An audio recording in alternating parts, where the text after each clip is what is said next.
Episode 3, Take 1, Soft Clap. My name is Joseph Njoroge Memia. I'm from Central Province, Kiambu District, former Keganjo location, but currently Kiamwangi location, and Motemomo village.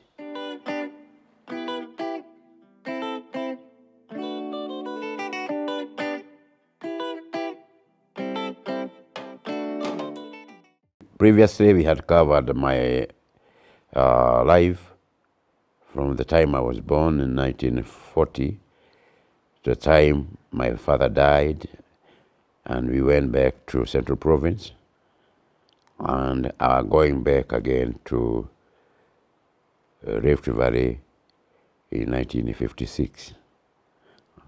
I would like to add a little link-ups from the area that we had already covered.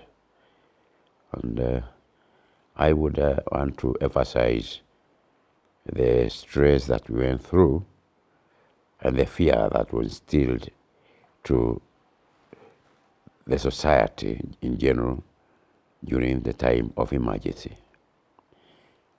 As I said earlier, emergency was declared on 20th October 1952.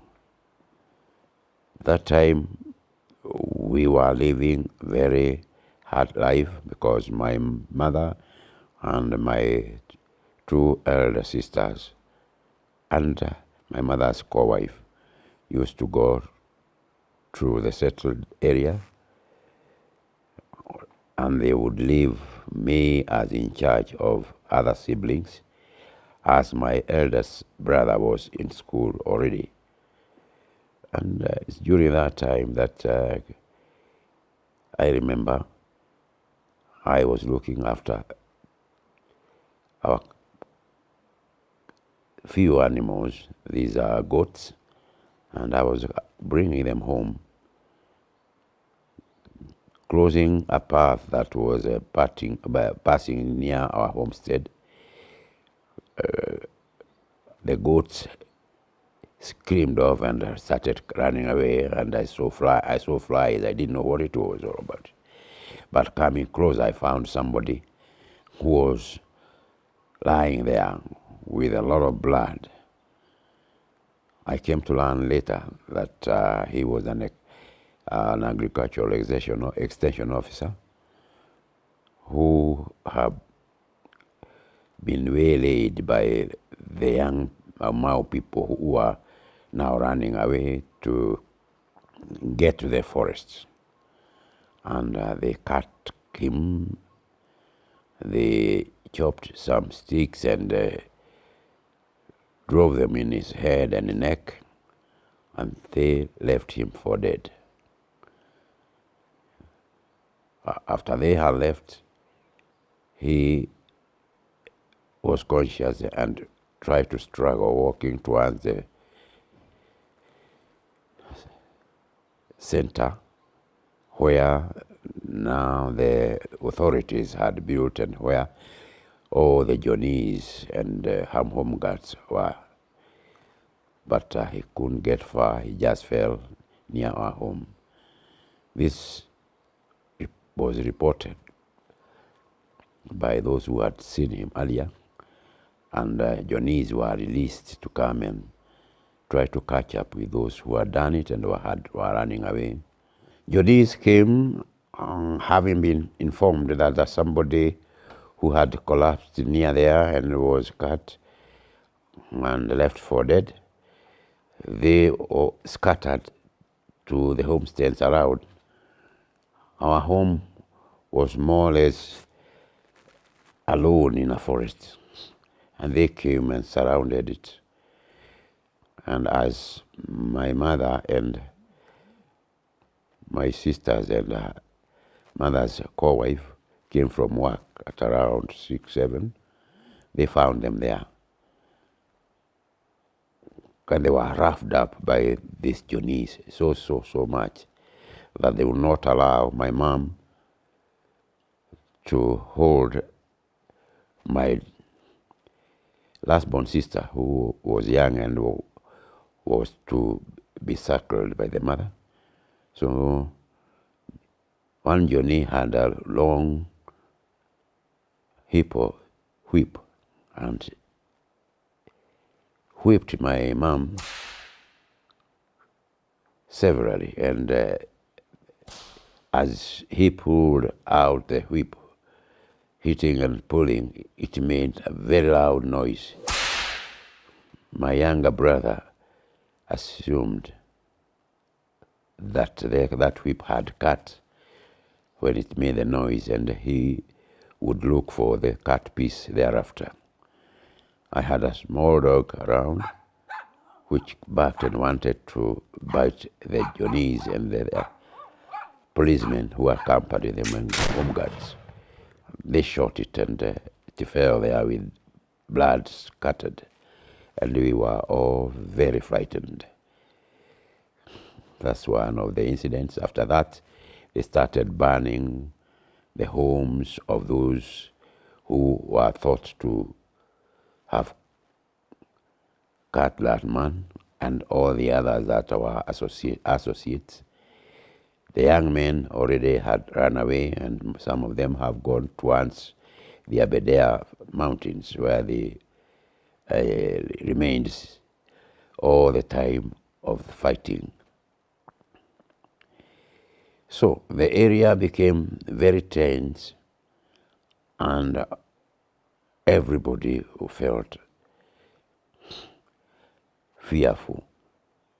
Traveling was difficult. But my parents,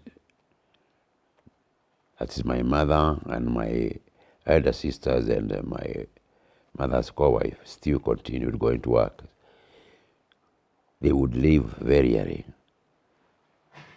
and they left me in charge of the other younger siblings, since my elder brother was still in school. And one of these days I went to the garden, having left behind my two brothers and the young sister. And as I was passing through the road, I found a big hole dug by the ant bear. And as a young man, a young boy, I was curious to see how deep the hole was. It was dug against the bank of the small road. I bent down, I knelt down and peeped inside. Hardly did I know that I was being seen by anybody. But as I tried to wake up, I saw a number of home guards, led by one who was known as Kiberi wa Gadesha. And he was a cousin to the father of the famous Gadesha, father of Senior Chief Muhuhu. He came and whipped me and asked me what I'm doing. He put it to me that I was feeding Mau who are in the hole, but I said I don't know anything, I don't know anybody, I'm just curious to see what there was in the hole. He whipped me and I was very annoyed, and I screamed. They left me there. I had to go to the garden and fetch whatever I wanted and went home. And life was like that all the time. I think I mentioned that there how other people are being tortured and rounded up, and some of them were pulled and tied behind the Land Rover and pulled on the road, leaving their body parts on the road to really intimidate all the people. It was very unfortunate. There's one who was well known to us, since he is stepmother was my aunt, and he was killed in the night, along others. Were six of them, and were shot at night, and they were brought and they were spread on the ground just near where we are going to church. It was on a Saturday, so as we went to church in the morning, it was 1953 beginning, we found the bodies there, and we were all very scared. The mother of that one person who was related to us saw the body.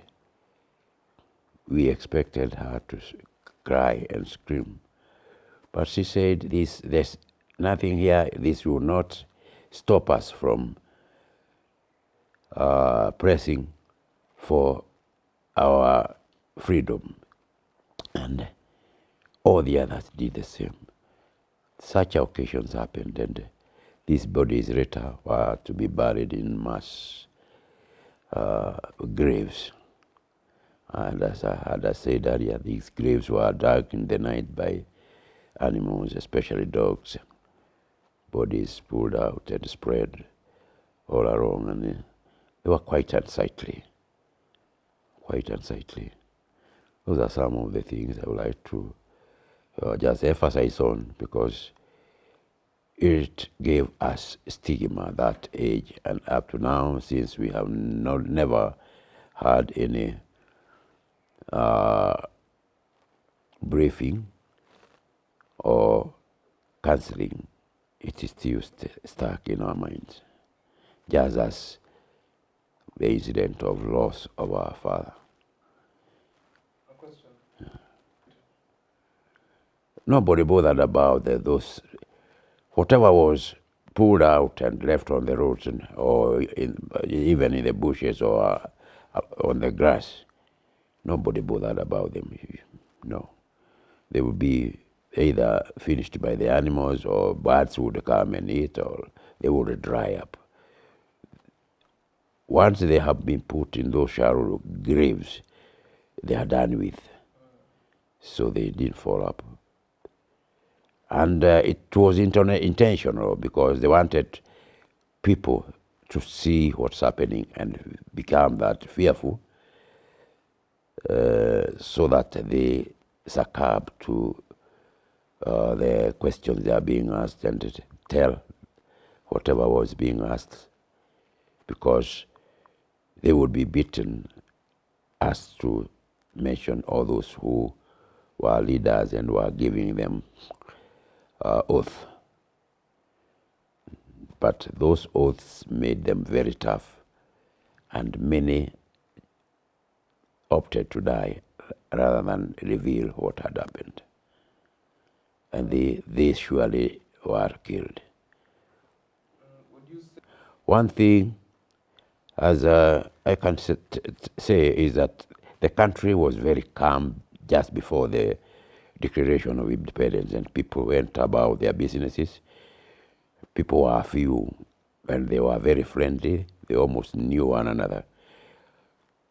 There were no crimes. People didn't steal. They had plenty of food. But all of a sudden, there was this change of lifestyle, and everybody was to be watched, and there was no freedom. You would be beaten for no reason at all. You would be asked to say things that you don't know, and they'll be put into you, and you are beaten to say yes or no. And life was like that. So people really lived in misery. Yes. Okay. In 1956, as I had said earlier, since I had started school just before emergency broke, and then I didn't continue. But in 1953, when I continued and joined the school that was converted from a big college of independent schools of Africa to Catholic primary school.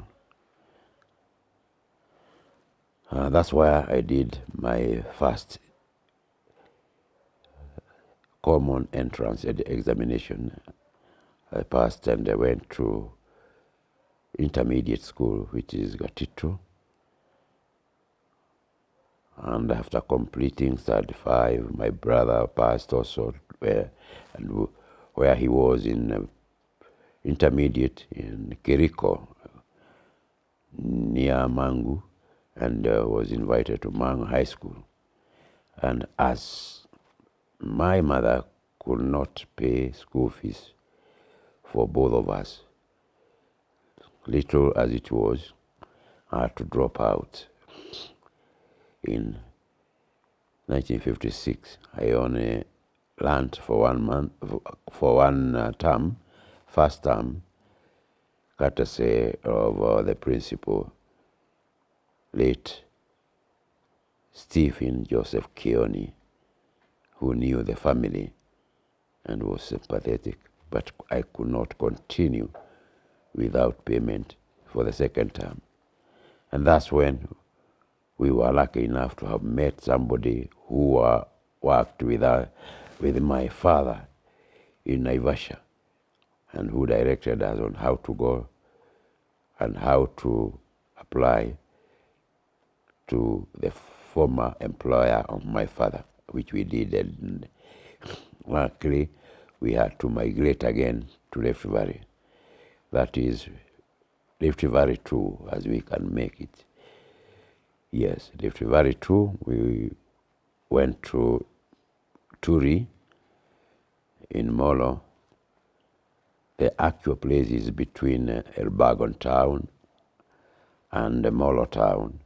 There's a station known as Turi. And from that small Turi town, we went up to the left, up the hills, Mau Hills, to the farms, which were right on the edge of Mau Hills. That's where we lived.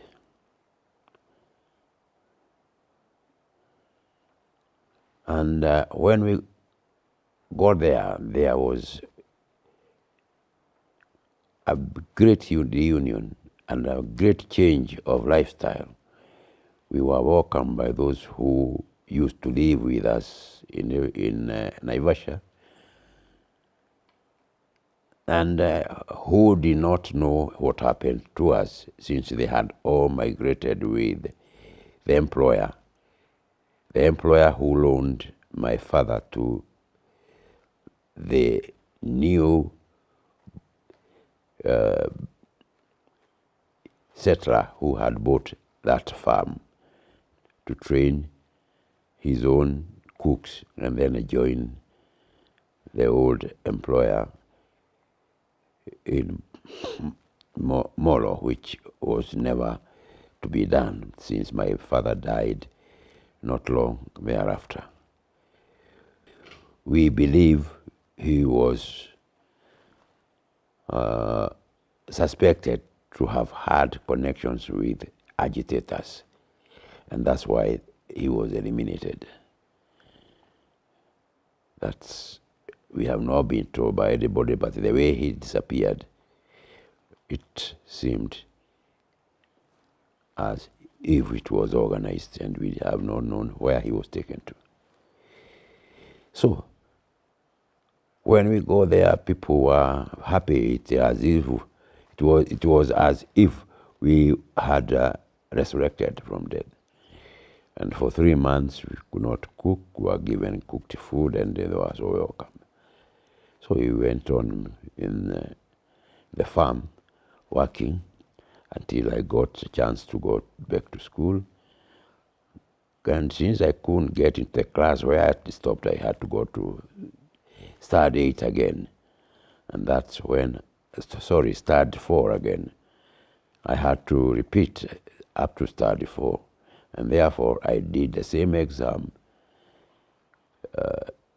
common entrance and examination in 1958 again, 4 years later. I passed and joined now St. Mary's Intermediate School in Moro,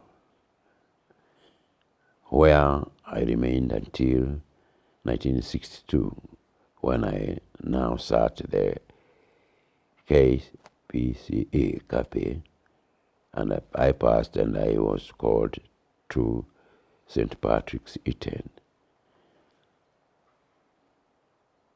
My brothers followed and we remained there till I did my final exam in Form 4 in 1966. My brothers had skipped some classes, so they were just close behind me, and they completed in 67. But my both brothers, the one who followed me, Patrick Gedenji, after passing in Form 4, he was invited to Nyeri High School to do his A-levels. The one who followed him, Francis Kariuki Memia, was invited to the current Egerton University. It used to be Egerton College of Agriculture. He did 3 years there for a diploma, while the other brother had 2 years for A-levels, after which he was employed by ex-telecoms company, and it continued with his training, and he was sent to England for training and came back, worked for that company.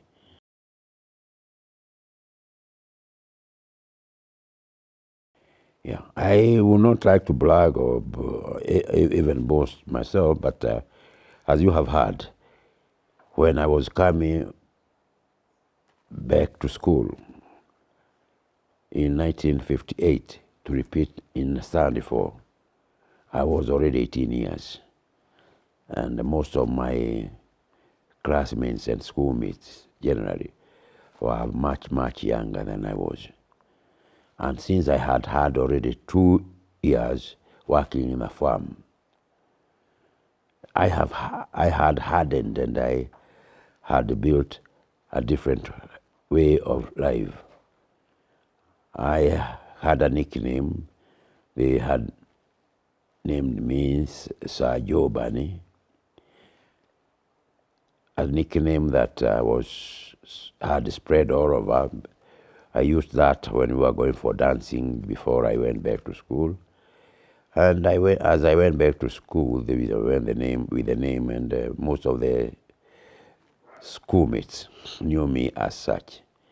And since I was older than the others in my classes, they really referred me to that, and I can say I was very influential.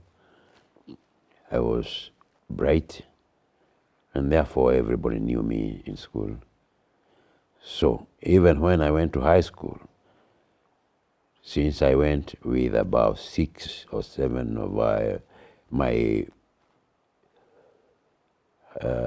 intermediate colleagues, the name still spread. And I would say during my school life,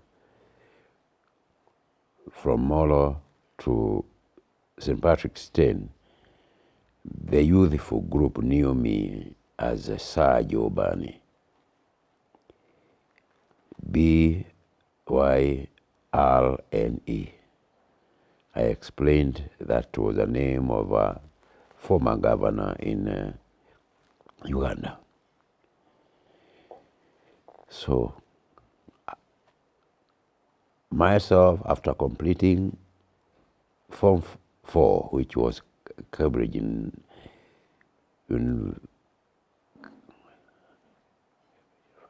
university examination, I already found myself too old to continue, and that's why I declined any training and opted to look for a direct employment.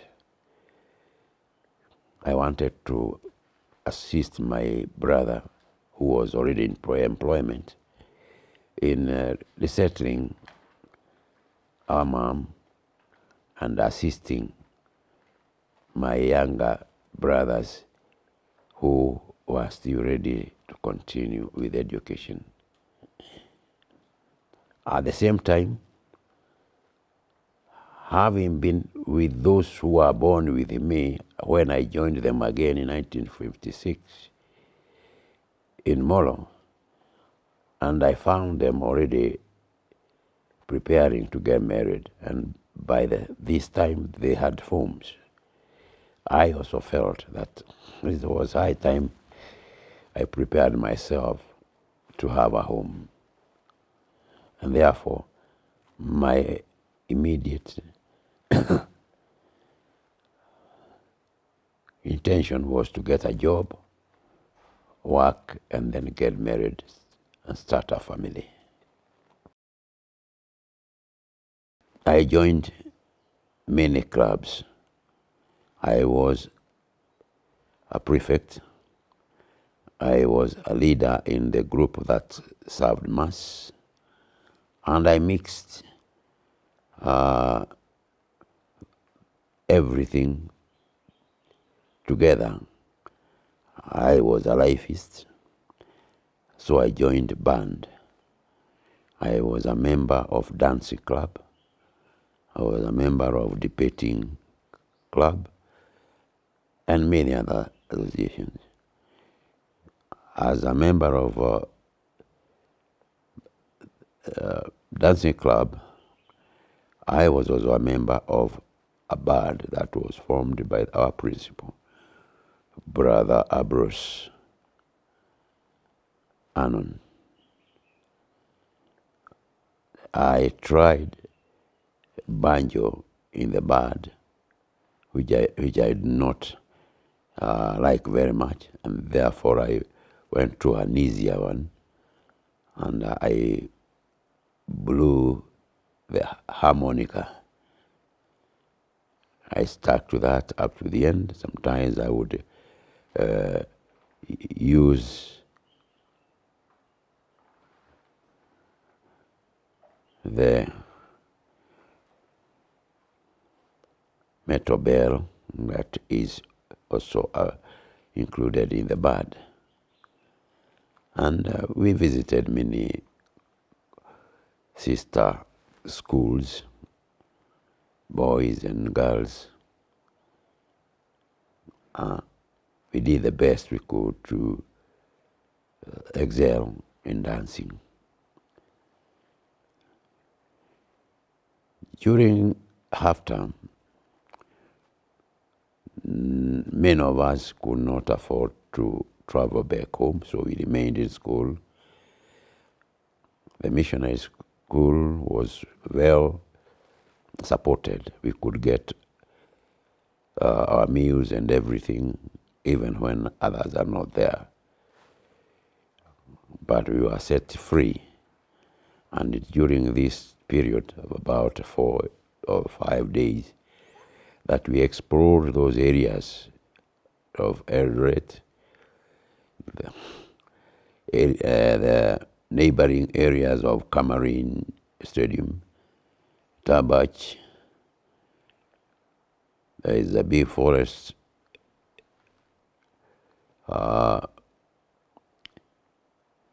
village that was about 8 kilometers. We would visit them, called Karuna Forest, and we explored all those areas. The locals were very friendly and invited us to their huts, where we would join them in drinking buza with the pipes. And I remember one of the days we went back to school and we were staggering and smelling of this. And the headmaster called two of us and asked us what was happening. What have we drunk, whether we have been drinking beer. But we told him that we had bought a lot of, we call them gilberry berries, but in Kikuyu we call them nathi, and they were being sold in the marketplace. We told the Irish brother that we bought a lot of that because we were hungry and we ate them, and now that it has made us feel a little high and has that funny smell. And he warned us not to be buying those berries again.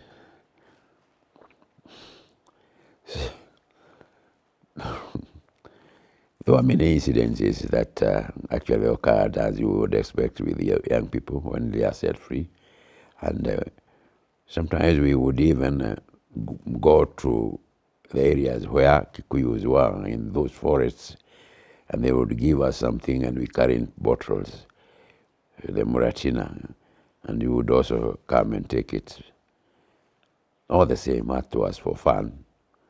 And there are things we live to remember. It did not at all interfere with our studies and or influence us in those lines.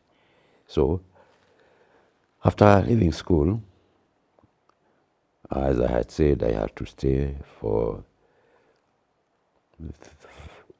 4 months since I turned down the offers I had been given, and I wanted to work. And I was choosy. I wanted to work where there was a little more pay. That's why I couldn't get employment up to the beginning of May. I wanted to mention about my mother as an icon of the family, and a real disciplinarian, a believer in the hand of God, a very generous woman, very friendly, and also a very strict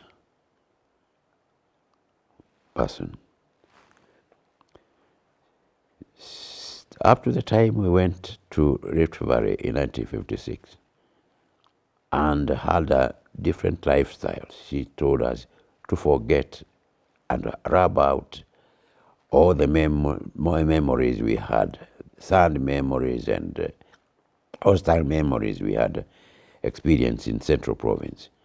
And we rub as if we are rubbing a slate and write a new history. And the most important thing she told us to forget is any incident we would recall of our relatives in Central Province that we did not like or we felt mistreated. He told us to forget that, rub it out, and especially the leader of my father's family that was alive was our grandmother. We were told to treat her with all the respect, since now she was the remaining head of family from whom we would get the blessings. So, as we came back to Central and started working, our mother would insist that any of us who acquired employment would, in the first salary, buy our grandmother a blanket and 1 pound of sugar before we buy anything else or before we gave our mother anything. And that became a habit to all the siblings.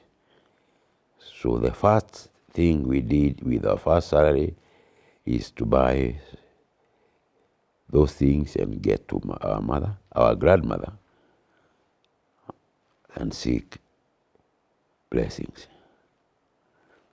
My last sister, my last born sister, was still in primary school and was living with our mother.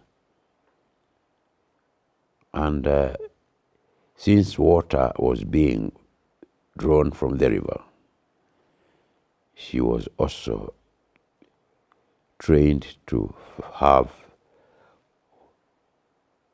1 tin of water to my grandmother before she could get one for their house. And she was given special treatment.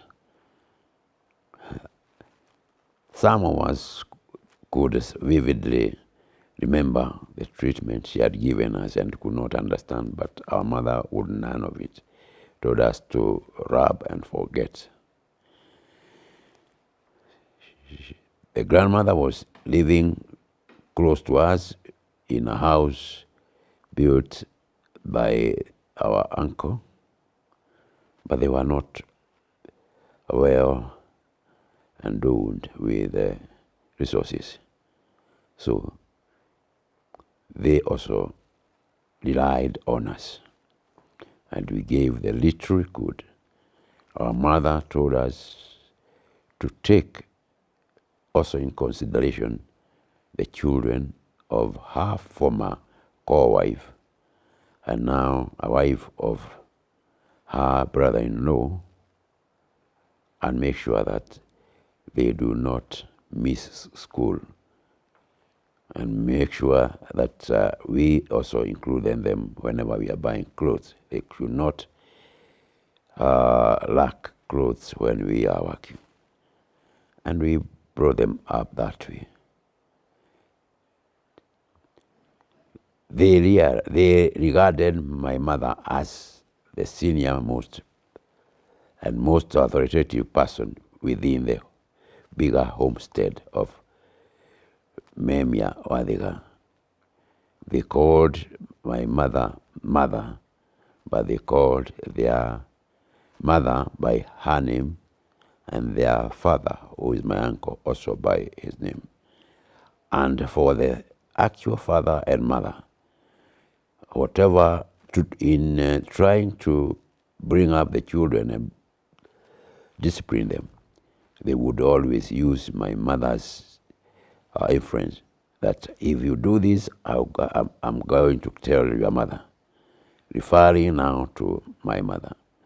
And my mother would discipline or will scorn or will not condone anything that she didn't like, either from the children or from the parents of the children. And they regarded her as the head of that home, the entire home. She commanded respect, not only to the family, but to the neighbors. And that happened and continued up to the time she met her death in 1995. In Kikuyu custom, it is very important to have a rika. It's very important to have that initiation, and you move from stage to another. In Kikuyu, we call it Irua. And during that time, from 1953 to 58, people were being detained, and they were in detention, and others were jailed. But in 58, they started being released and brought near home Some of them asked to find out where their ancestors lived, because most of them were rounded up from European farms in different parts of the country, and even other different parts of East Africa, because when emergency was declared in Kenya and the Kikuyus were declared as people who are that hostile, there were areas where they were referred to as people who eat other people. So they were all rounded up and brought back to Kenya, where they were locked up, some of them killed and some detained. In 1958, they started releasing them, those who were surviving, and they would ask them to say where their origin home was, so that they are taken there. And those who couldn't remember or asked to say the present, they would be taken to the administration near their place, where there were hold-up camps. These hold-up camps were referred to as Manyani. Why? Because the main detention area was Manyani, on the way to Mombasa, near Savo. And therefore, since most of the people who were released were coming from there, wherever they were detained temporarily to trace their home places through their chief and headman, those camps were referred to as Manyani. And in our area, our Manyani later on was within the area and included Mohoho High School.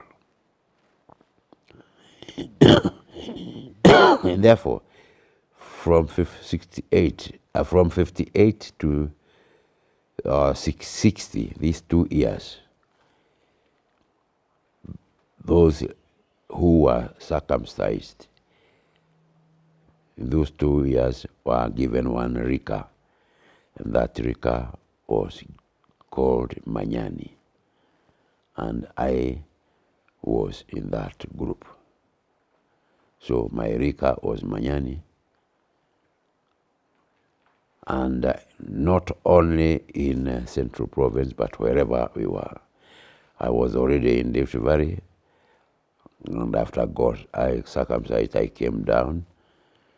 And after the release of Jomo Kenyatta, we even came down again and joined the other youths, went to dance for him, and we would spend nights around his house.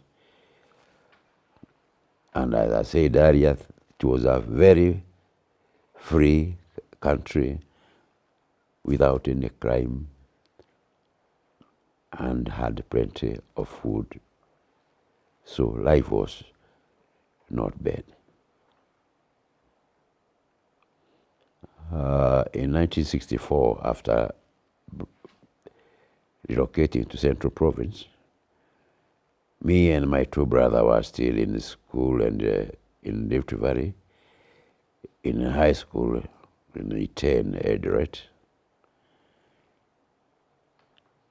But during our vacations, we always went home, and we changed the lifestyle. We prepared the ground. We were given shambas that were not cultivated, and we had to do that. So we started movements of high school children or students. And there was that wave in the whole country. Wherever you are, there are groups of high school students, and when they came home, they joined others from other schools, and the group continued. It was lively. There were a lot of activities. and people came to know one another. Yes. Earlier on, I regretted having dropped out from school in Central Province, because those who were with me and were lucky were among those who were airlifted from 1961 to 63 and given opportunities to go to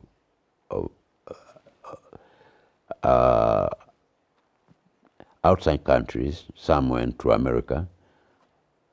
Those that were being airlifted through Mboyas in French, to Mboyas in French. There are others who went to the eastern countries, Russia. Others went to Bulgaria. So I had a lot of my contemporaries who went out, and I felt left out. And as I had mentioned earlier, this gave me the urge to start working and joining a family life, at least to catch up with others. The biggest challenge I felt is that those who had chances to go out and those who had chances to join even the government were lucky enough to get the appointments of higher positions. So by the time I was leaving school, there were people who were rising in the positions in employment, and I had a challenge to do the best I could so that at least I could get home and feel that I can fit in the group, not to feel inferior, but at least to feel that I am also holding my place. By God's grace, we were blessed, and after we got married, we have struggled, and up to now we are living a middle class lifestyle. Yes, 64 is when we relocated to Nairobi. I have once again said that our relocation is because our mother, who was employed by the white settler, and with whom we were living in Rift Valley from 1956 to now 64, was through my brother, who had completed university in Kampala, Makerere. We decided that we move our mother from employment and settle her in Central Province. Built her house. So from there on, whenever we closed school, we went to Central Province. Me and my siblings did not stay full-time in this place until we completed school, when we went different ways. One went to Nyeri, the other one went to Egerton. Me, I got employment, and I started exercising responsibility immediately. Out of the first salary, I would spare 20 shillings or 50 shillings, and I would send my siblings who are still in school. I would give my mother something. And so it continued. And I would say I cannot regret of any wasteful life that I led, but I enjoyed life. I socialized with others, but at the back of my mind, I could see the darkness of the area we had come through, and I wished to get out of the woods. After Cambridge School Certificate, I came to Nairobi, having declined to go to any of the colleges that were inviting me, and I stayed for 4 months before I could get employment, which I managed to get at the beginning of May. My first day of work was 2nd May 1967, and I was employed by the then Barclays Bank DCO, and I was taken to what was known then as Government Road branch. The Government Road is currently known as Moi Avenue, and the branch is at the junction of the Moi Avenue and Kenyatta Avenue. I went to their training where they trained for 1 month initiation course and would be given consequent trainings, and the training area was a branch which was known as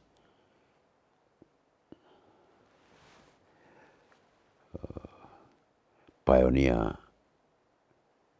House branch. Pioneer House is still on Moi Avenue, then known as Government Road, down near the railway station, just opposite the bomb blast area. There were no other buildings. The Cooperative Bank and other buildings around there were not there then. The only building that was there is ESA, which is a bookshop owned by a religious organization, which is near Development House. All the others were not there. There were small houses without any stairs, or without any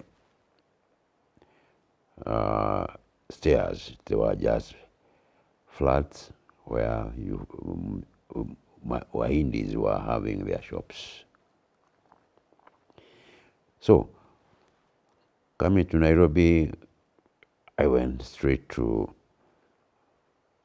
Nairobi. My brother was already there and was living with his friend. A friend he had known since his high school times. They were classmates in Mangu in the 50s.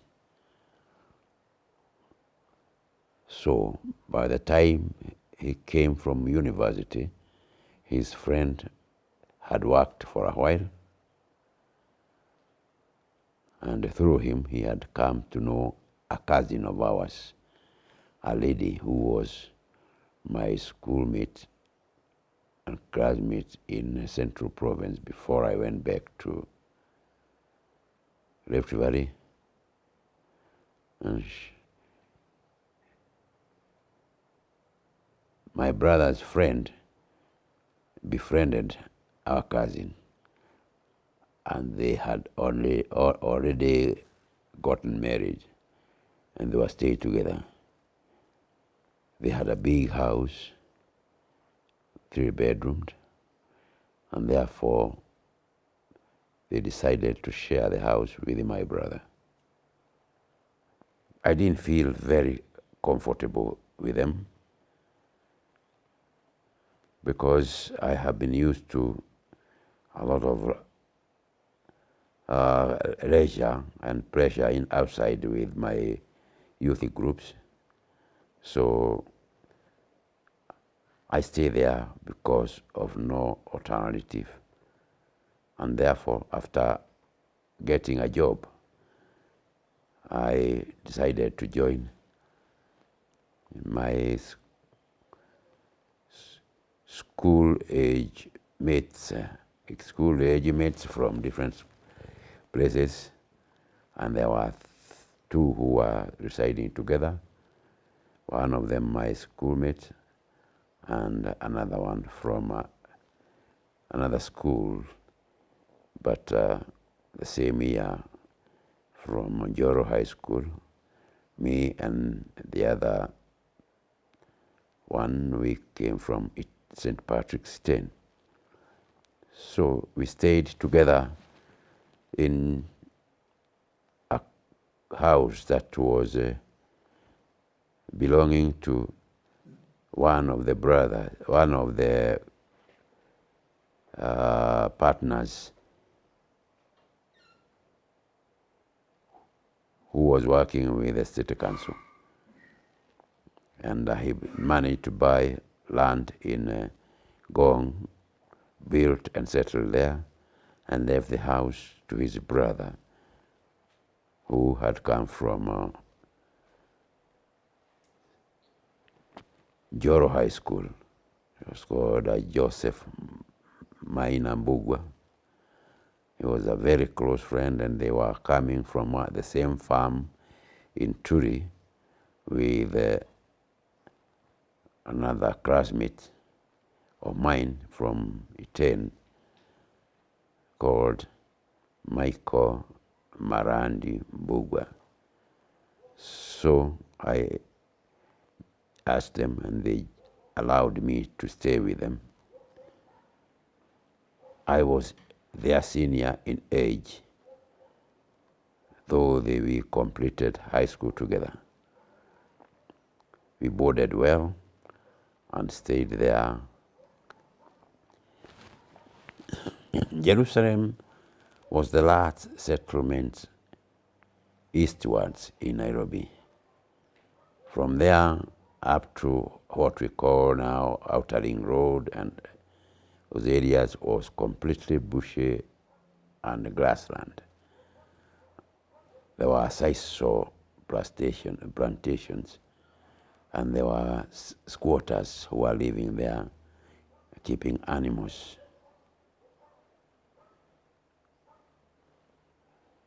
The government had already settled some of the people who could not trace their homes after detention and destabilization during break of emergency.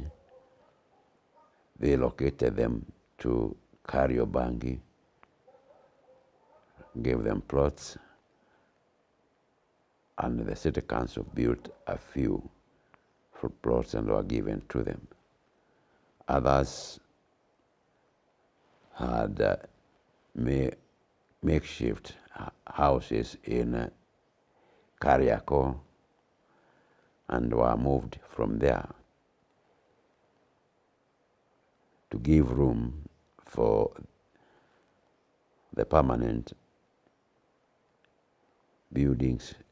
Right now in Kariako, they were taken to Makandara, were given houses there. Others went to Bahati. Therefore, we remained there in Jerusalem, and we were staying in Block L. The neighbors were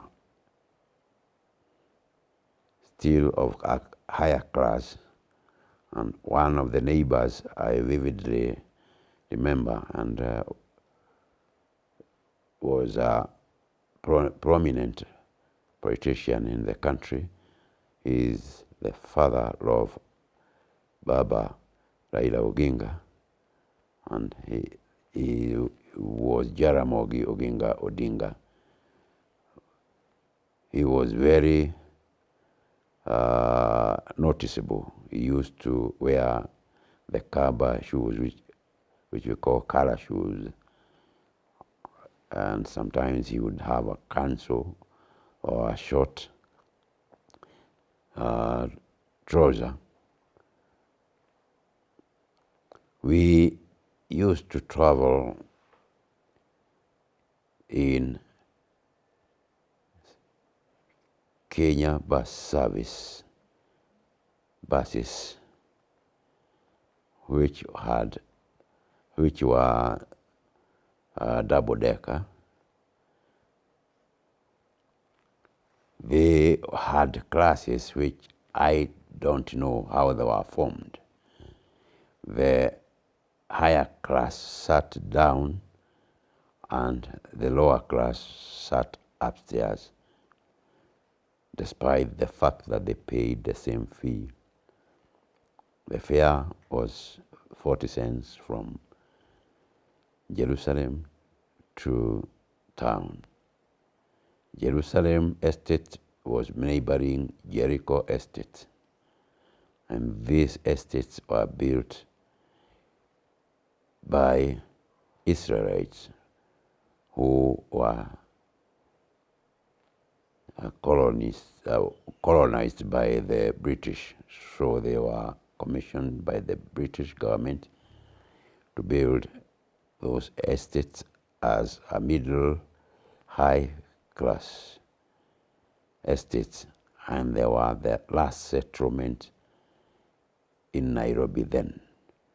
There were no residents beyond that other than the squatters who were in the bushland and in the area that was planted with the sisal, going down to Dadora and all those areas down there.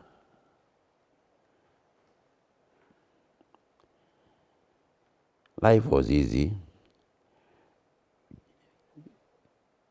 Joining the rest of my contemporaries, we used to go for dances on Saturdays and Fridays, Saturdays up to Sunday. Sometimes we would remain in the nightclub throughout the night, and at times we would dance and go home. Means of going home were limited because the buses did not commute overnight. They were adding up at around 11 or 12. But there were people operating taxis, though they were expensive. Some could charge 10 shillings. Others, not 10 shillings solely, but 5 shillings. I beg your pardon. Yes, shillings, yes, 5 shillings.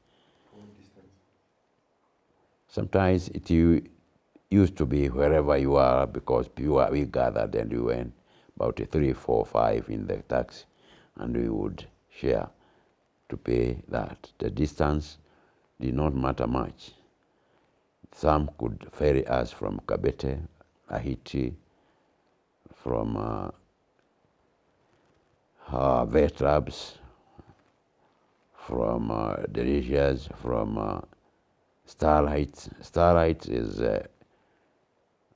was a very famous nightclub, and it actually lastly ended up being the CID headquarters place, and currently is the area occupied by this commission that is checking corruption. Integrity House, although it was modified, but that's where it used to have Starlight Club. We used to have others on Koinange Street. We have a petrol station there at Atal, and they had it had a nightclub up there which was called, it was run by a musician then who had come from here, went to UK and came back, was called Sal Davis. So it was known as Sal Davis nightclub. And Sal Davis had started taxis, his own fleet of taxis, which were yellow in color and were called Sal Davis cabs.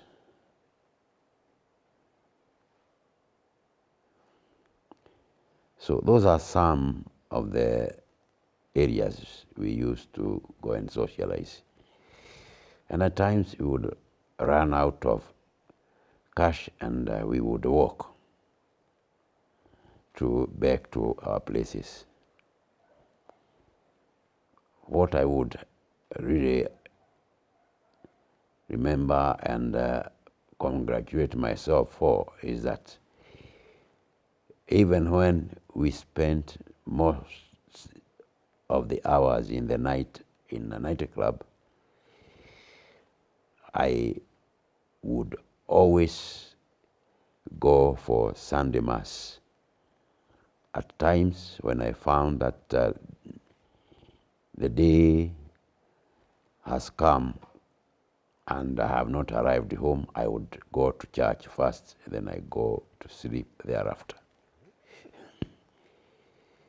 Many of my colleagues used to make fun of me, but I stuck to that, and they knew me as a rosary person because I used, as I still do to date, have a rosary always in the pocket. The rosary, as we call it, I can show you what a rosary is. It is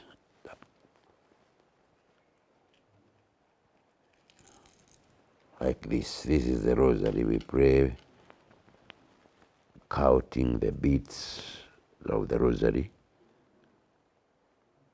And we are very, very fond of it. Some of us are so much used to it. Me especially got attached to it from 1954 when a priest came from America, claimed he was dead for 4 days, and talked to Mother Mary, Mother of Jesus, pleaded to be brought back to life, and he would swear to preach prayer of the rosary around the world. And he did that. And as he went around the world, in 1954, he came to the school where I was, invited by the priest that was in charge, since they had come from the same background from Southern Ireland. I served as an altar boy in his mass and was converted to the group that pray the rosary every day and in the house. And therefore, even when we spend nights in the nightclub, I would go to church, say my rosary, and attend Mass. Then I would go to relax after that. Those are trends, and I have tried all my life since to keep that. So my colleagues who did not recognize that and did not give it any importance used to laugh at me.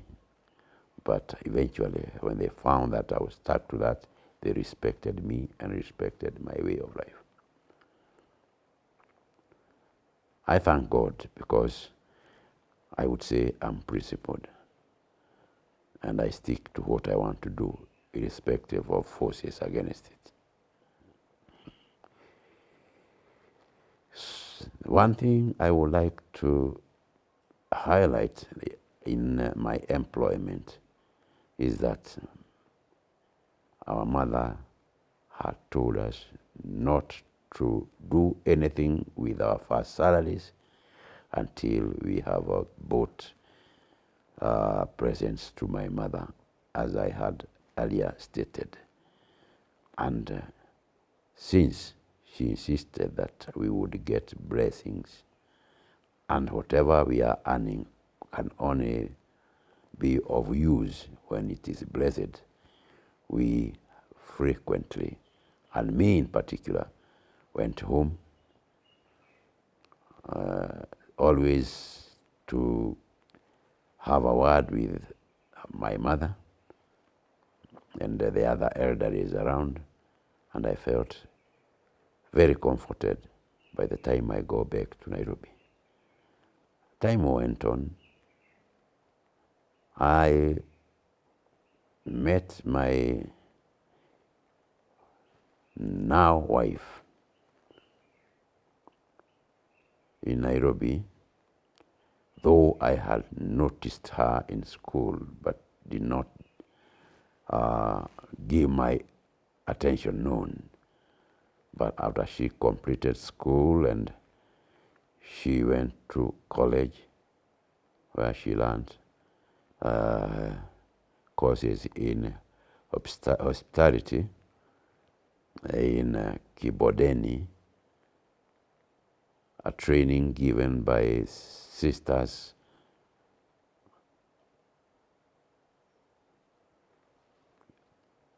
a part of Strathmore College then. We met with her during her training, and I was working in Nairobi, and we became friends and declared our interest to stay together. Then we approached the parents, and her parents did not consent to it. Her father would not allow her to get married, especially to a fatherless boy. And people who lived all their lives in settled areas in Rift Valley did not have any name in central area. Children of a single mother.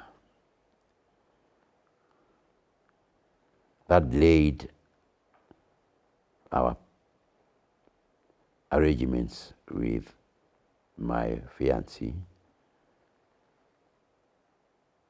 as we had planned to get married in 1958.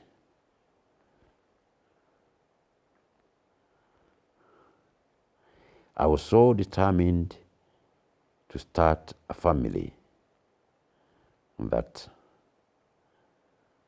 the friend to my brother, where I lived immediately I came to Nairobi,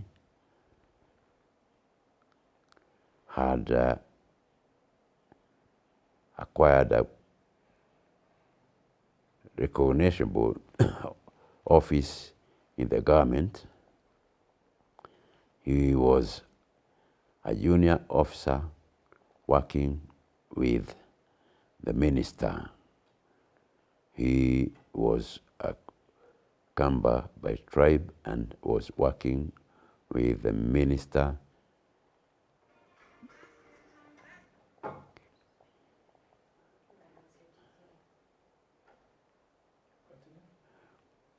the minister, Mr. Gay, who is among the 6 who were detained with Mzee Jomo Kenyatta. He was very influential, and they were people who were ruling the country. He was a hard man and very aggressive. And therefore, when he was a minister for housing, they formed the National Housing Corporation. Yeah. When I joined Barclays Bank, just to take you a little back, I was taken for training, and we were training within the branch of Pioneer House along Government Road, currently Moy Avenue. And I was posted to the Government Road branch after training, where I worked in the bank, but I found life not so comfortable because of the harassment of my supervisors, who are Asians, and would not allow me to move from one place to another, even when I have cleared whatever there was on my table. They didn't allow it, but I would sneak to another table and assist whatever was going on, and that irritated them. My immediate boss was an Asian known as Mr. Baburi, and he often reported me to the administrator, who was the accountant in the bank. The accountant was a European, was called Mr. Pickling, and he used to call me to his office and tell me to stick to the instructions from my senior. One time, Mr. Baburi got so annoyed due to my not heeding those instructions, but still learning all there was and arguing with him, that I wanted to gain experience. And his argument was that it took him 6 years to move from one stage to the other. And I was trying to get into all stages at the same time. I argued that I wanted to have experience of whatever was being done and try to do, thinking that I would be helpful in case those who manned those areas were absent and I would replace them. He would not hear of it, so he took me to the accountant with a lot of anger and reported my argument to the boss. The boss looked at me, but from his eyes, I could sense that he was not annoyed. But he told me to keep on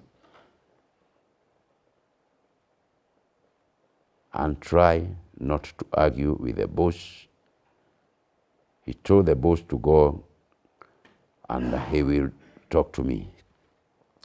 And as talked to me, I told him what I was feeling.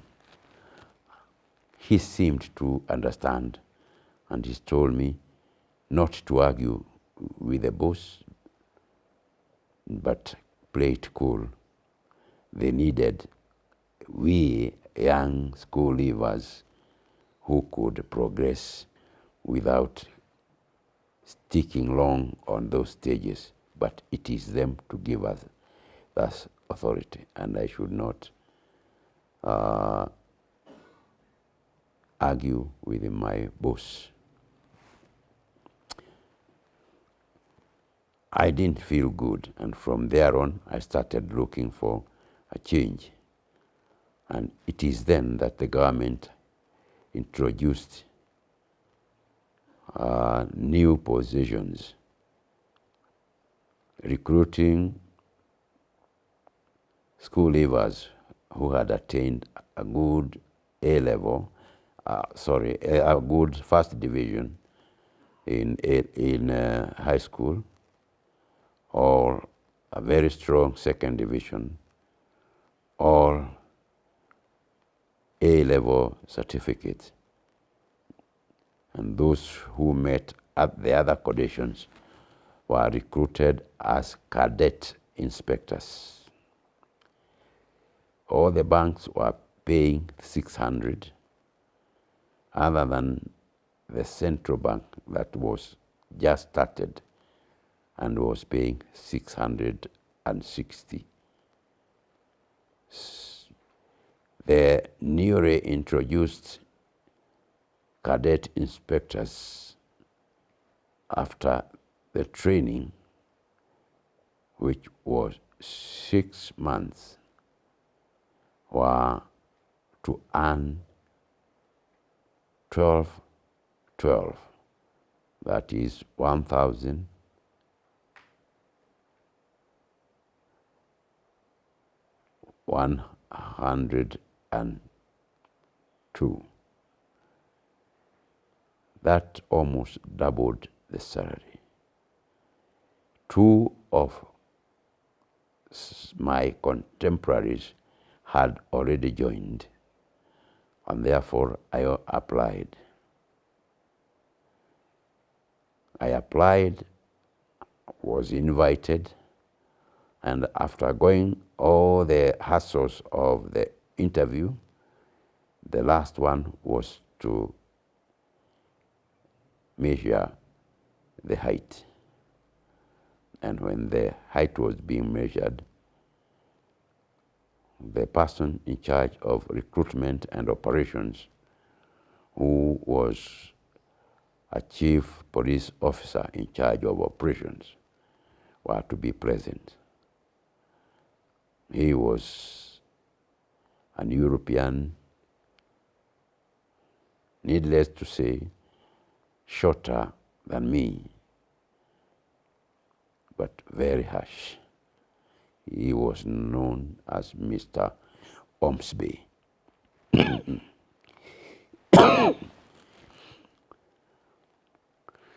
As a routine, he would ask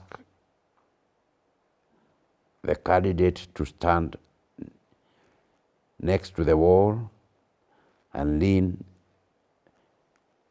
against the wall without shoes and having the heel down next to heel.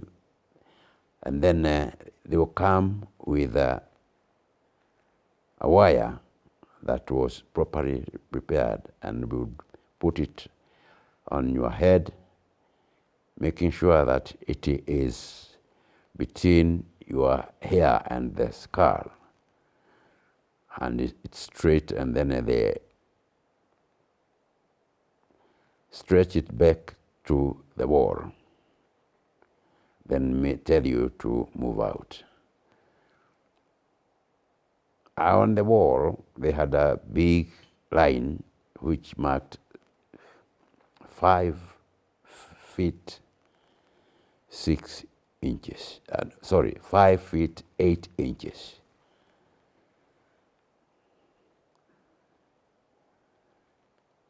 Unfortunate for me, the wire was a little below that line, and there was no discussion but to be told, get out, you have failed. I tried twice and I failed twice. And a friend of mine who was working in the ministry where police was, Ministry of Home Affairs, advised me to seek employment in the government and would make sure I get to the same ministry and in the Department of Police, and they would exempt that which I only missed, and that is the height. I measured 5 feet 7 inches. I lacked 1 inch. So I found that helpful, and I asked him what the procedure is, and he took me direct to the personnel officer, the senior personnel officer, was called Mr. Nganga. And when I got to Mr. Nganga's office and he saw my credentials, started blasting me that we don't know what we are doing because all those that have performed well in O levels are rushed to the private sector and don't join the government, while the government is recruiting those who would replace the whites and the Asians, and they wanted people like me. I told him I wanted to move and why. I was given forms to fill. I filled them, and he asked me when I would like to join. I told him the conditions of the bank is that I give 3 months notice or 1 month salary in case I wanted to leave. Mr. Nganga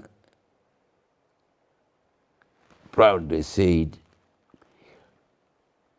he is working with the government and the Ministry of Home Affairs, and they are controlling everybody and every worker and every institution in the country. So he told me not to mind about the notices, but if interested, even then I would start working. I pleaded with him.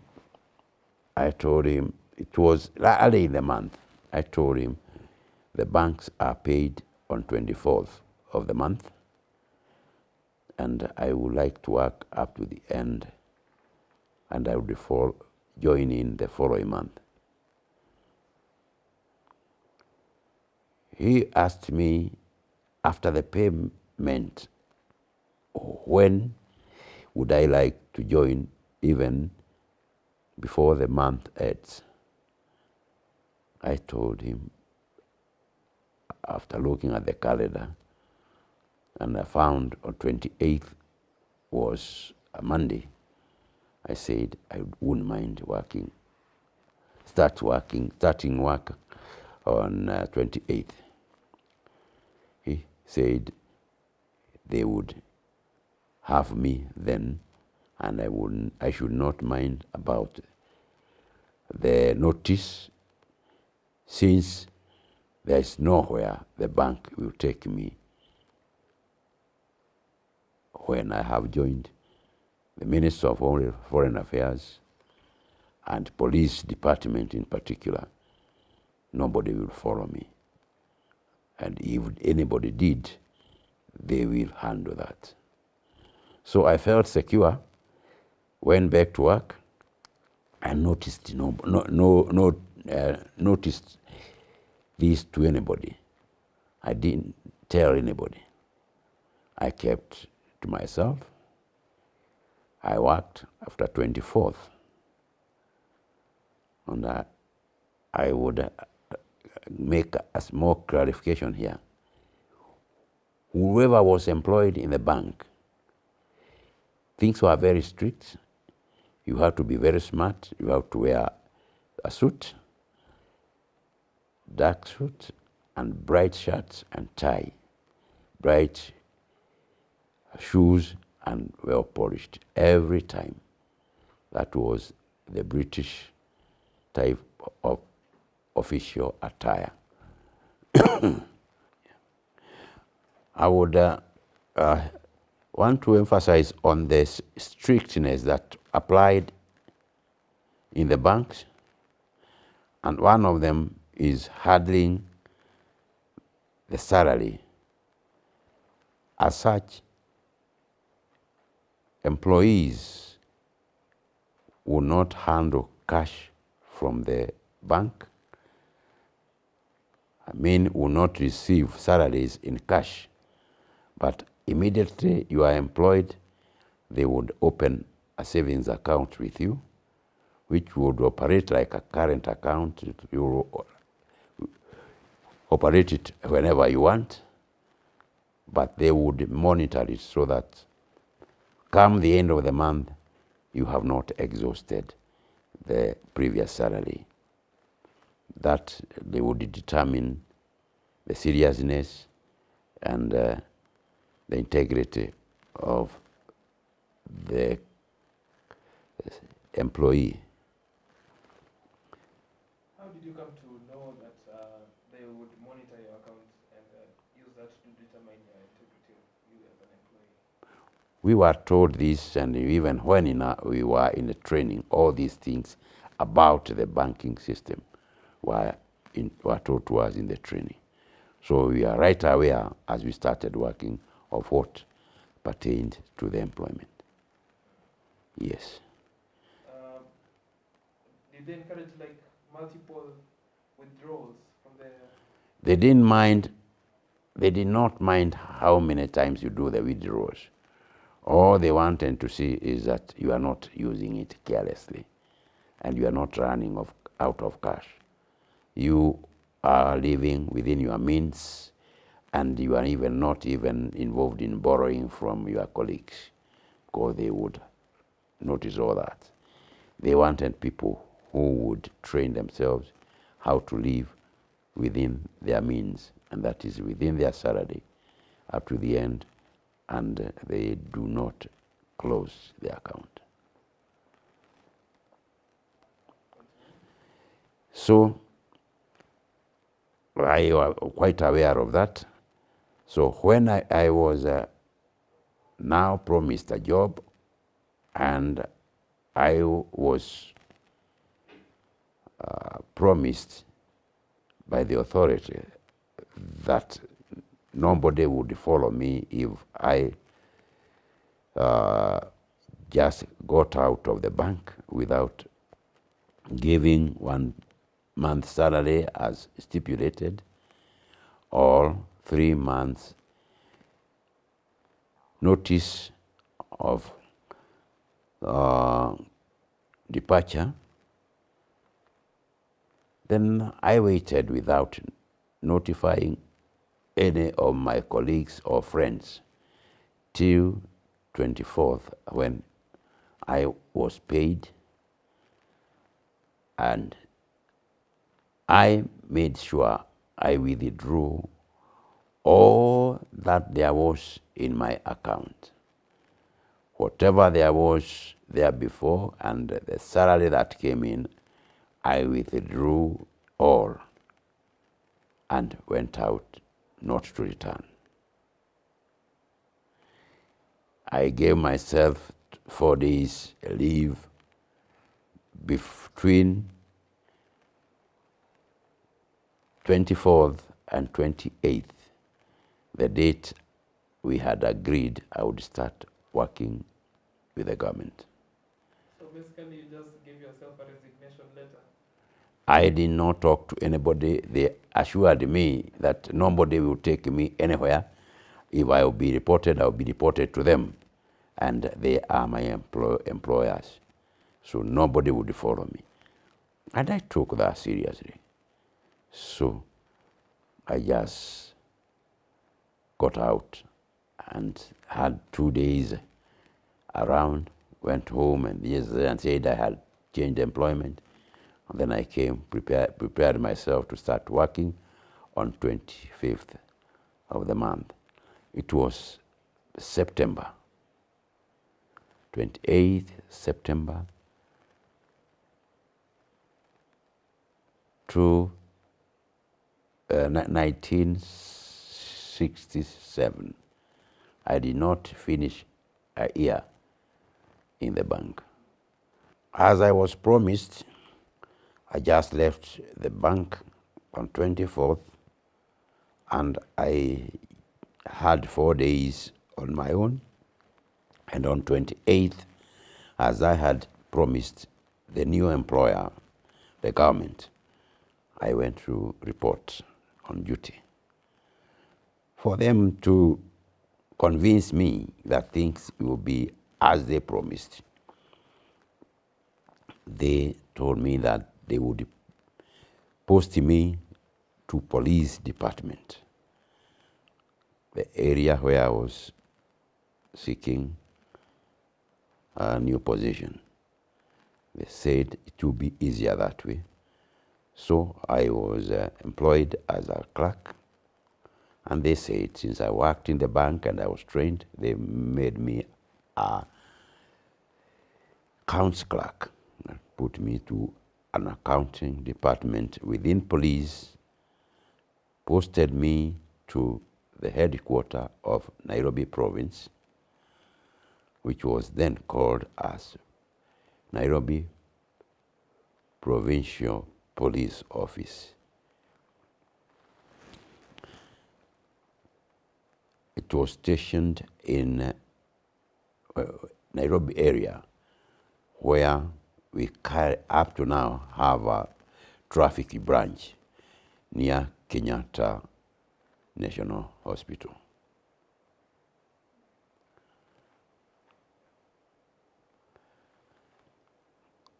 Having reported, and to my pleasure and benefit, when I joined, I anticipated to start 28th and my salary to come the following month. But 28th was on a Monday. Government were not paying on Mondays or Fridays, but the other days within the week, and not the last day of the month, but 2 or 3 days before the end of the month, but in the middle of the week. Since 28th was Monday, they were paying on 29th, which was on Tuesday. And on 29th, Tuesday, I was notified that I was given the whole salary of that month of September. Yes. And it was paid in an envelope in cash. Although it was 440, and I had already withdrawn all that I had in Barclays Bank. I went and opened a new account now with another bank, the National and Gridless Bank. Currently,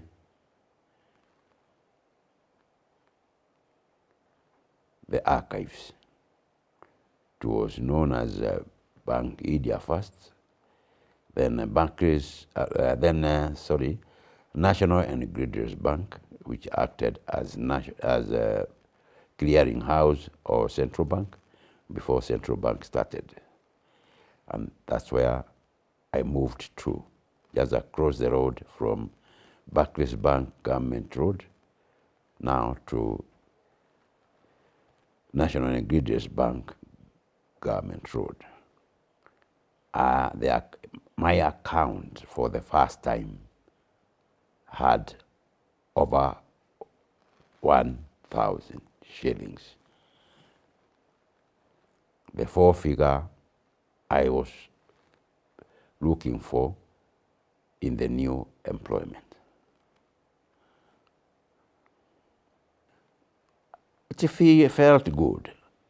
It felt good, but as I have always emphasized, I was mature. I'm a person who had worked in a European firm where I was given 150 per month. So it was still a sizable amount, but I was responsible enough.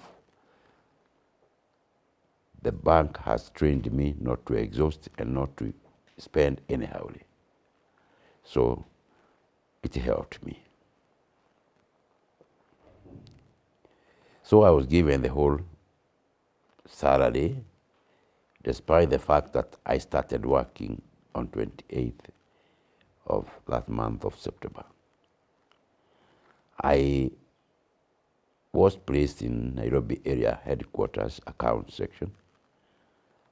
And when the provincial police boss, who was called the Chief Police Officer, Nairobi area, the Mzungu known as Oswards,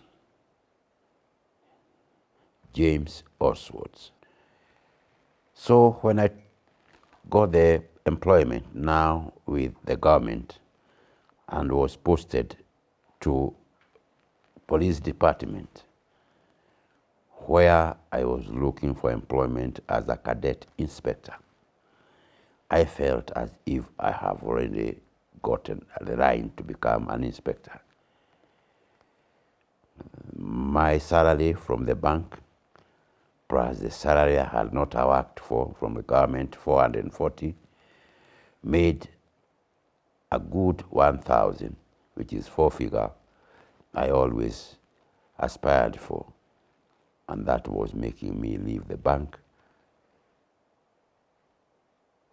And I was convinced it was going to come. When I joined the headquarters of Nairobi province, people I was working with, the personnel I found there, from the senior personnel officer in the ministry, they forwarded me and they said I am an ex-banker. And everybody knew I was an ex-banker, including the boss, the Chief Police Officer, Mr. Oswards. The Chief Police Officer was an elderly police officer, very official and very commanding and strict in his life, but a shrewd enterprise person.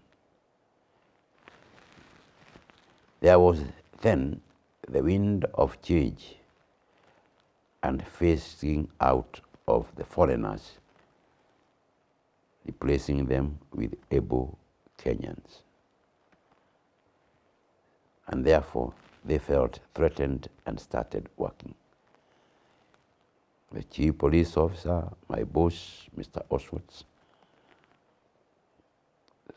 had accumulated some money and had bought a number of Nairobi houses and shops and renting them to the Asians.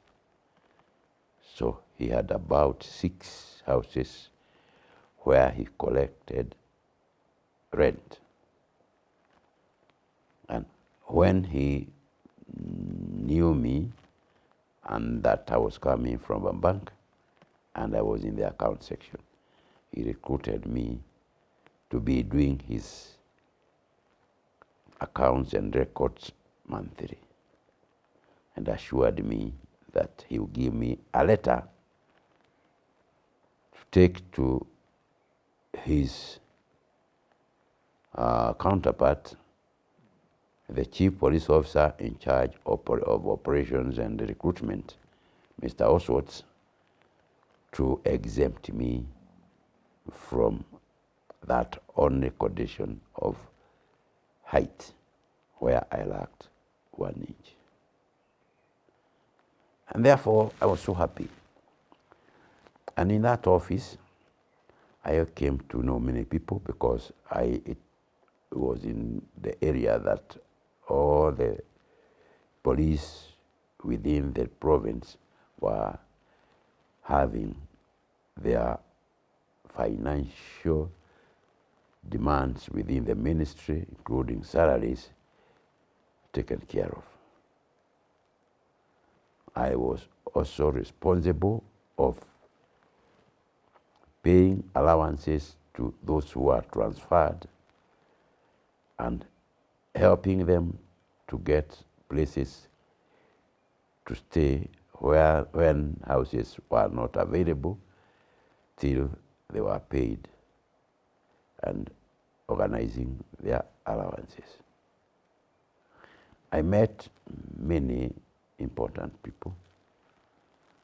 One of them, the former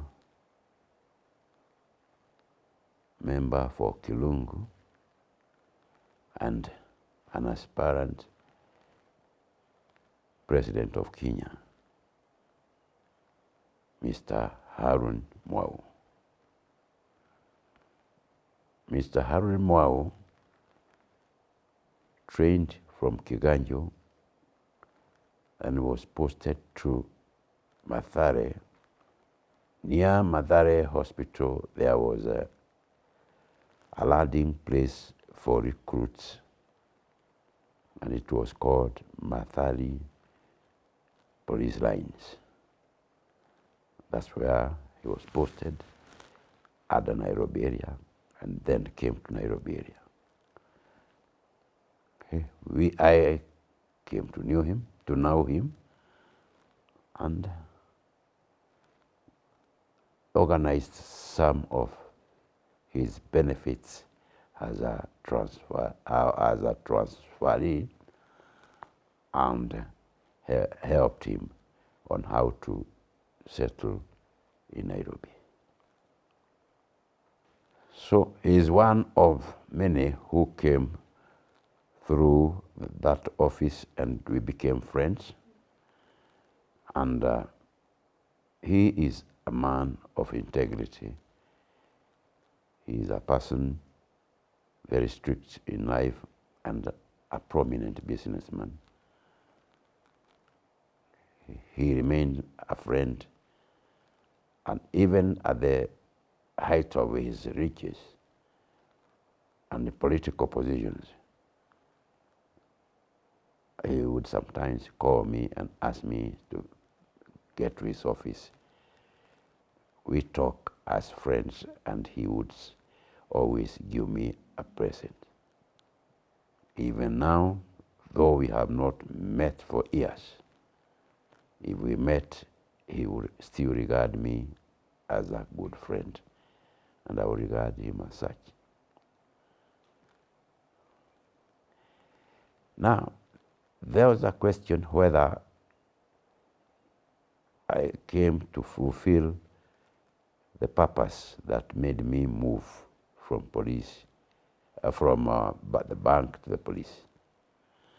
And therefore, not long after, the positions were advertised again. They were being advertised twice a year. So now I went to my boss, a person I helped working his financial accounts, and I told him I wanted to apply. He told me to fill in the forms. There were some forms to be filled. I forwarded to him. He signed, and he wrote an accompanying letter in a different envelope. He told me he has asked his colleague with whom they were on the same grade, and they were British government employees still attached now to Kenya government. He asked him to exempt me of that one requirement. So, come the day of interview, I went through all the other handles. Having gone through them 3 times, I'm very familiar, so all of them I cleared. When I came to the final one, I found the same person, and he asked me to go through the same procedure. To the wall, heels down without shoes, puts that needle in my hand between the skull and the hair, and touch the wall. I move, and he shows me that I have not qualified since I have not reached 5'8". It was then that I told him, "Sir, I have a letter for you from my boss, Chief Police Officer in charge, Nairobi Province, Mr. James Oswald." He blushed and looked red, and he asked me, "What?" They were used to shouting at people, and they were so disrespectful, especially that one.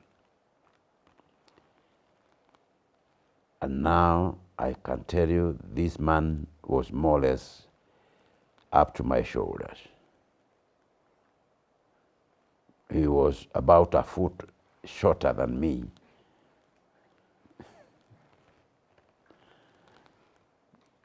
When I told him that, and I gave him the letter, after reading the letter, he did what I did not expect, because I expected, and I thought all Europeans were friendly to one another, honored one another, and were respectful. He blushed more and tore the letter and put it in the dustbin. And he said, "I do not take commands from Mr. James Oswald. Mr. James Oswald is a Chief Police Officer in charge Nairobi area. I am a Chief Police Officer in charge of operations and employment.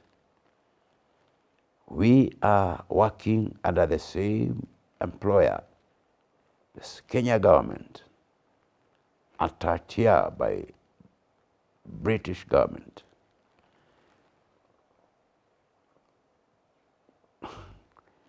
Then I told him, "Sir, he is only requesting you to exempt me. I have no power, and he has no power to exempt. These conditions are set by Kenya government. I can only get orders from the Commissioner of Police, Mr. Bernard Hinga," that was his name, the name of the first African Commissioner of Police, Mr. Bernard Hinga, or from the President of Kenya, Mzee Jomo Kenyatta. Get out." Now I knew that was the end of everything. So I had nothing to lose. And therefore, I also chose to tell him piece of my mind. Yes, I can't brush because my color is not always black. With him, he was already red. I told him, "But sir, all I'm lacking is 1 foot, or 1 inch. And you are shorter than me, and you are Chief Police Officer. Wow." He didn't hit me, but he hit down with his foot. "Get out, get out." "Sir, you have come to become a Chief Police Officer, and you are not 5'8". "Shut up, get out. I was not employed by the Kenya government. I was employed by His Majesty's government, the, the British government. I have worked in Egypt, I have worked in Burma, I have worked in India, and now in Kenya. You are not to compare me with employments that are taking place in Kenya. Get out! Then I got out and forgot about that employment. I felt so cheated because I remained on the salary of 440 and things were tough. It is then I started looking for hustle lines to make the ends meet. I was used to 600. I'm now on 440. So at times I would wake up very early, get to City Market, Marikiti, and then broke the lorries coming from Kinangop, elsewhere, bringing the tomatoes, potatoes and cabbage at around 3. Then we would agree how many bags they have, then they bring them down. They are selling them at this amount. I add something like a shilling or 2. And I try to sell as many as possible to those who are going to sell elsewhere. Come 6, they come, they take their amount, whatever agreed amount was, whatever I have made, I keep my pocket. I rush to Jerusalem. I freshen up, dress, and go to work. I did that for a while. It was very exhausting and tiring, but at least I survived.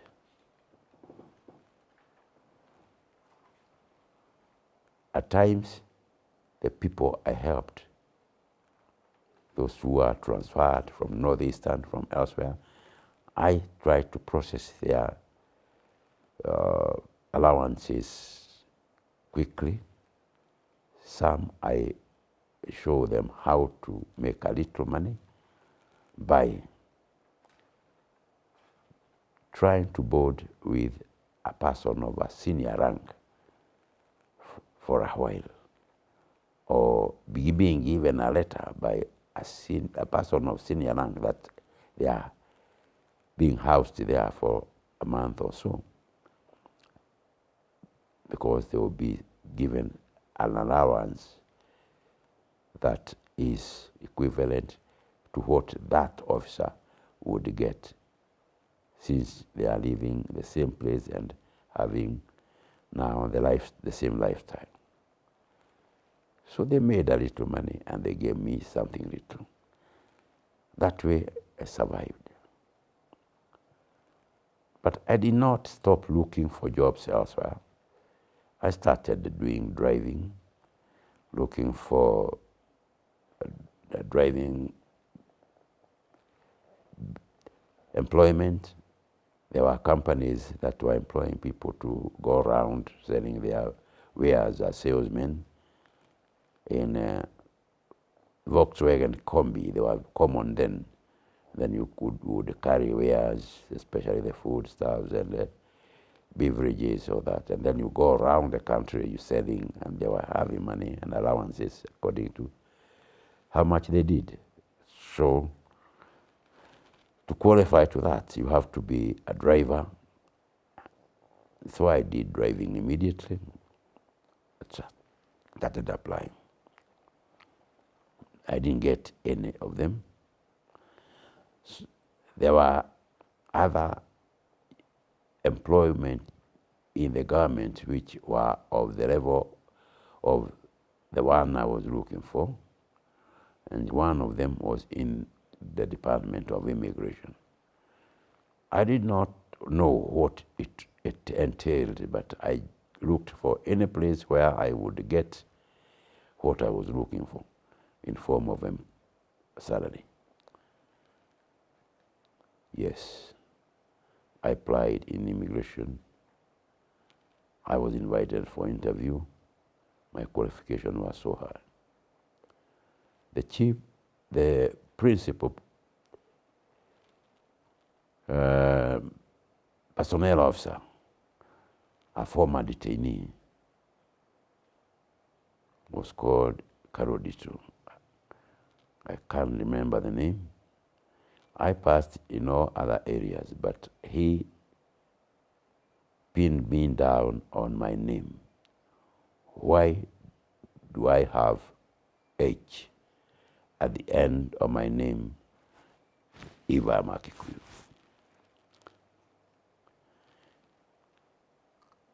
And he kept on asking me to explain why. I tried to tell him where I went to school. I found my teachers were not comfortable with the pronunciation, and when I put H, they pronounced the way it is. He would not hear of that. Yes, after now failing to get a job in the police and deciding to stick in the government, having also failed to get any employment in any other bank, tried all the other private businesses and could not work. I now stuck to the government and landed on a job advertiser for immigration. Why couldn't you get a job with the other banks?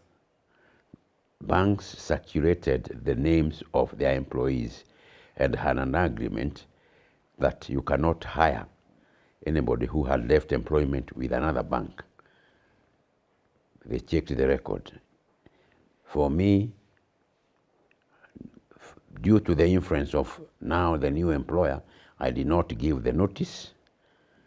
I did not pay the compulsory 1 month salary in lieu of notice.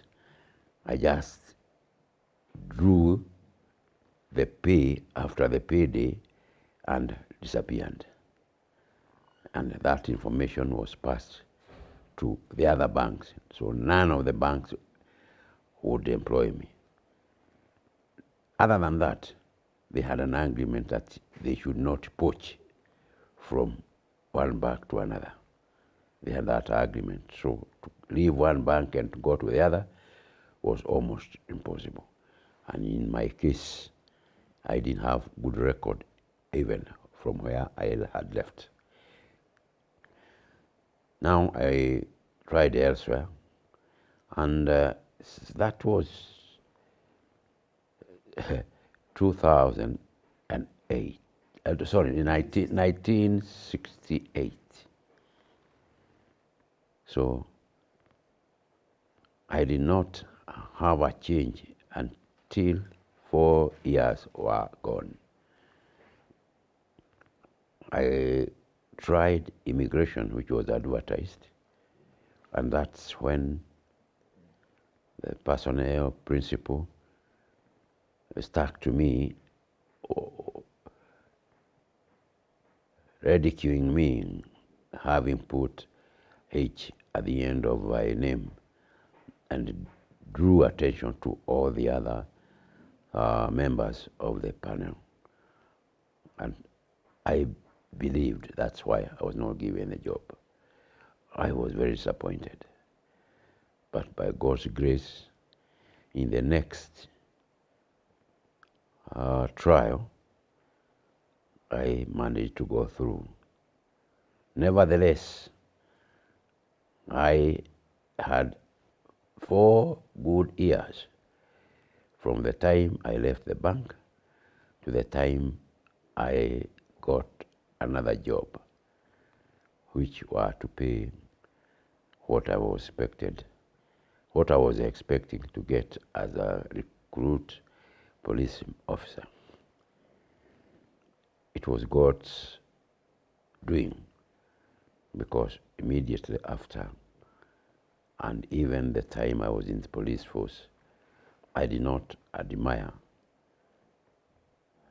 work of a police officer. I was only attracted by the salary, but the kind of work, the lifestyle they lead was deplorable as far as I'm concerned. I was a practicing Christian, and I felt I would not have done well in the police, and I would not have fitted properly with those who were there. So I got a job with immigration towards the end of 1971. And I started working with them at the beginning of 1972. Now a new life. I was happy it opened new horizons. I had discipline from the police force and knew much about the law and what we used to call ordinance, which were replaced by acts. Ordinance were the books that they had that were later replaced by Kenya Constitution, chapters that are referred to particular area. So it was relevant to another area that law is applicable, and especially the international relations. And I did not regret. I joined immigration.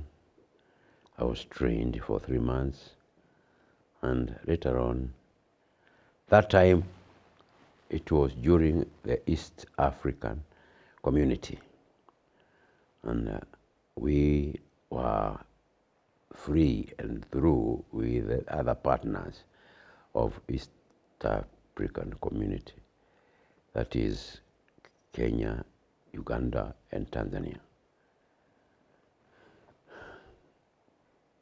Kenya held the airline headquarters, and Ambas was controlled from Dar es Salaam, and so was the university, the Faculty of Law. Kenya had the Kenya Airways headquarters and Customs and Excise, and College of Makerere, Faculty of Engineering, and Uganda had their university, and they specialized in medicine. We worked that way, and we were free until 1977, after a few exchanges, and His Excellency, the President of Tanzania, was a socialist and spoke very sarcastically about Kenya. Kenya was capitalist and Western, and did much the way the Westerns do.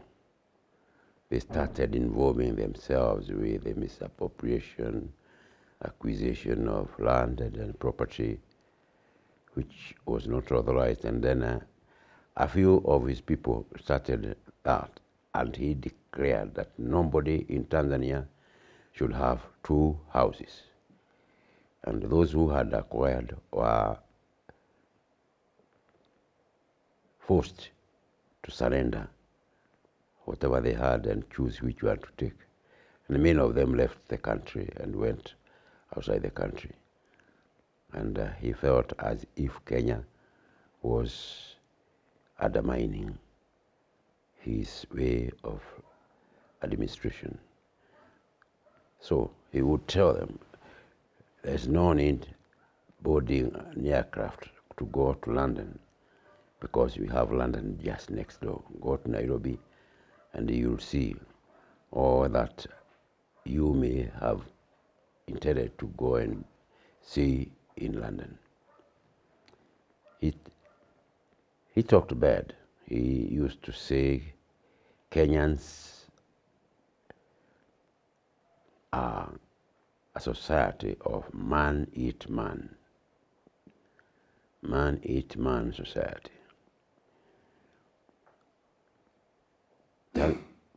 Tanzania, Uganda became unstable, and a group of them who had gone to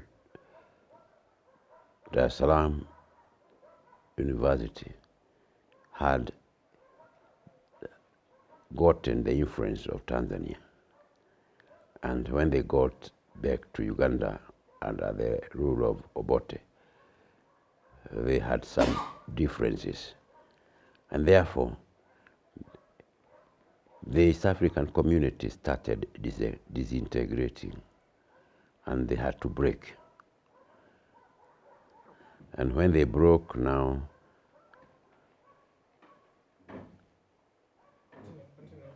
when they broke, they had to go different ways and had to divide the assets that they had.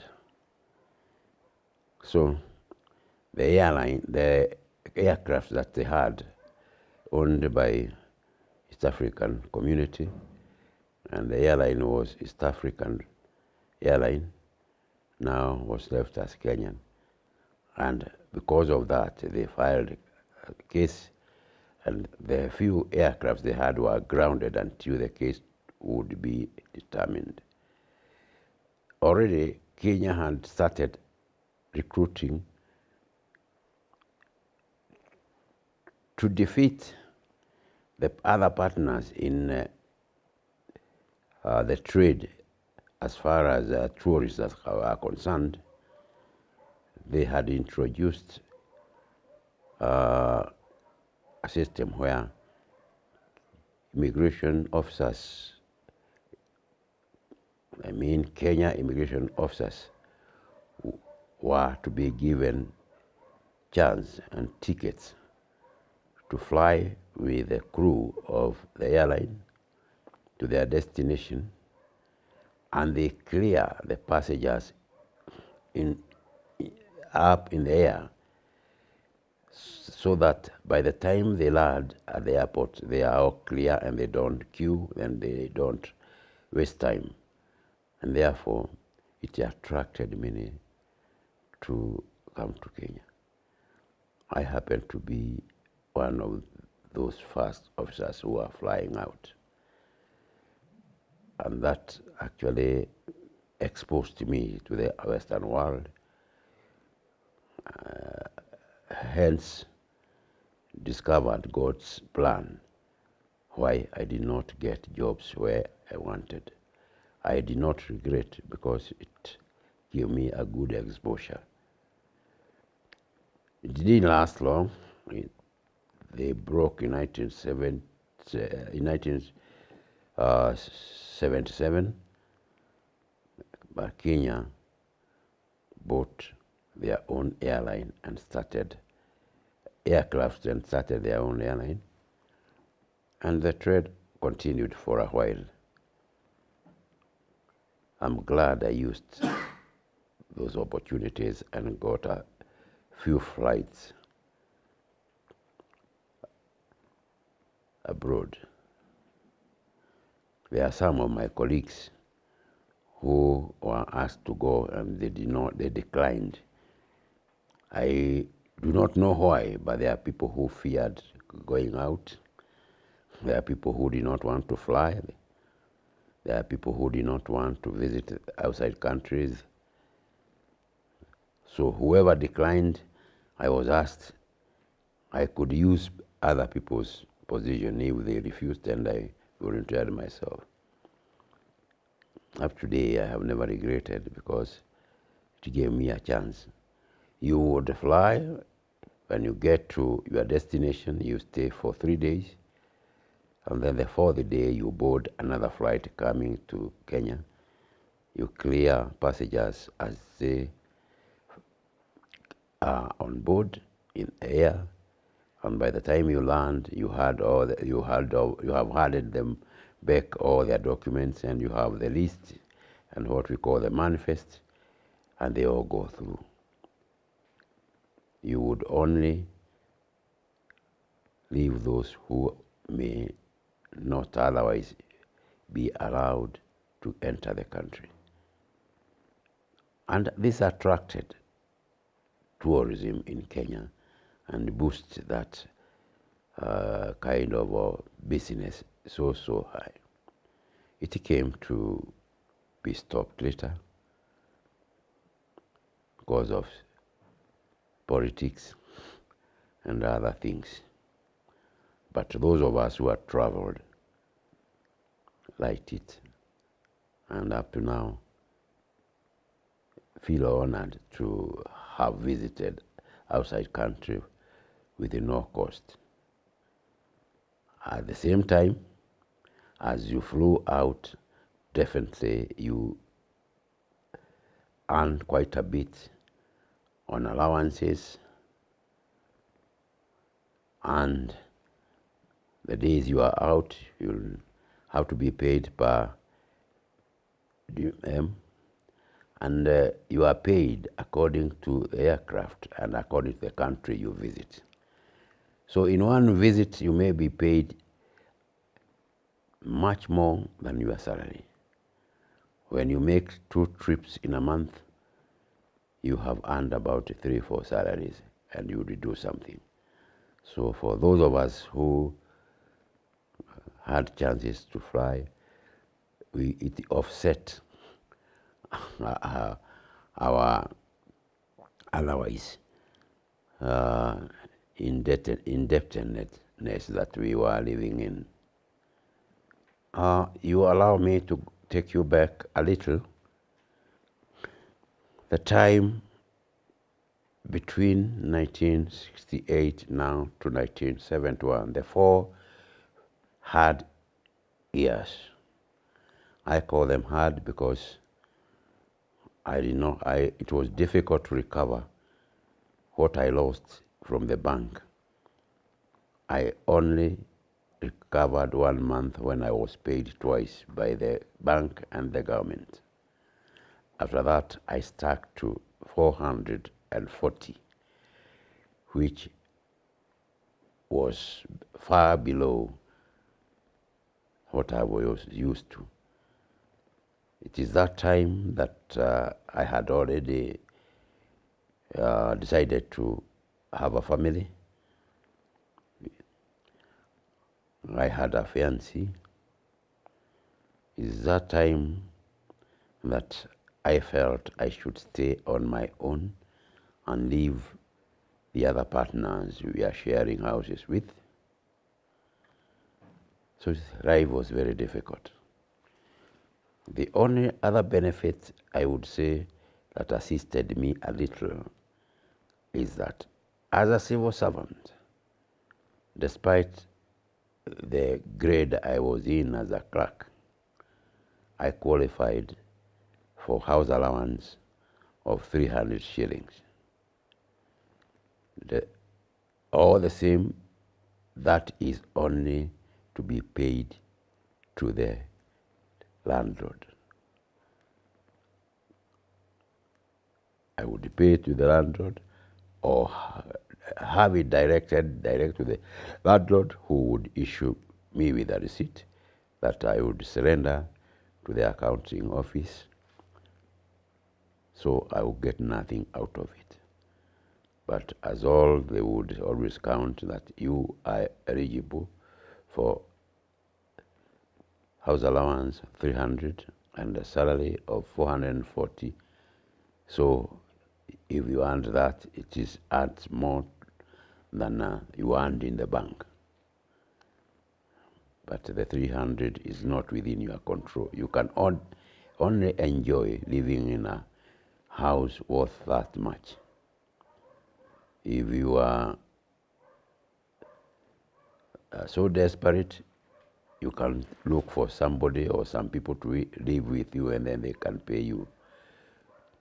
I have been private and I had some pride to keep. I have never shared with anybody who would pay me. I would house friends or relatives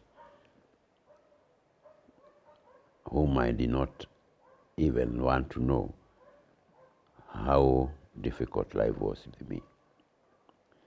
Those are the times when I started getting to seriousness of life.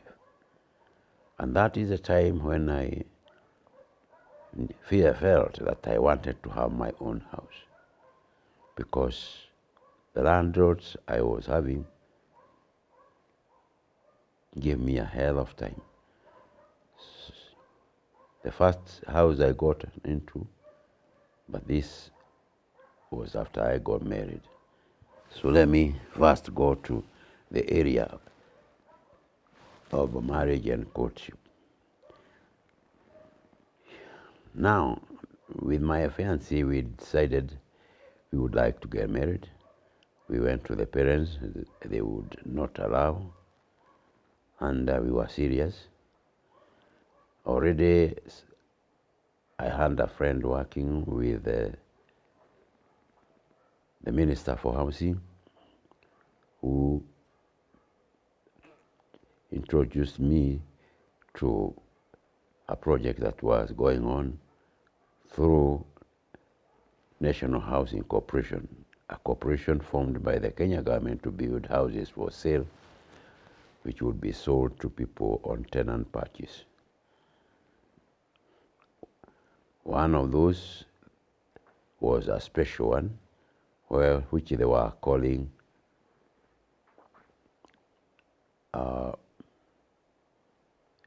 service rendering and sharing project. That meant,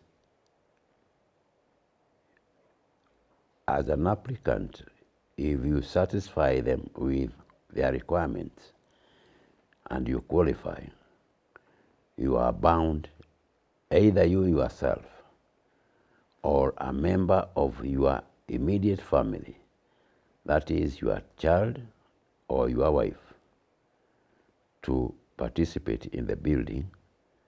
It was self-help. They were giving the technical parts and the materials, and the labor was to be contributed by the would-be owners of the houses. And the house would be built for about a year or more. And I engaged in that.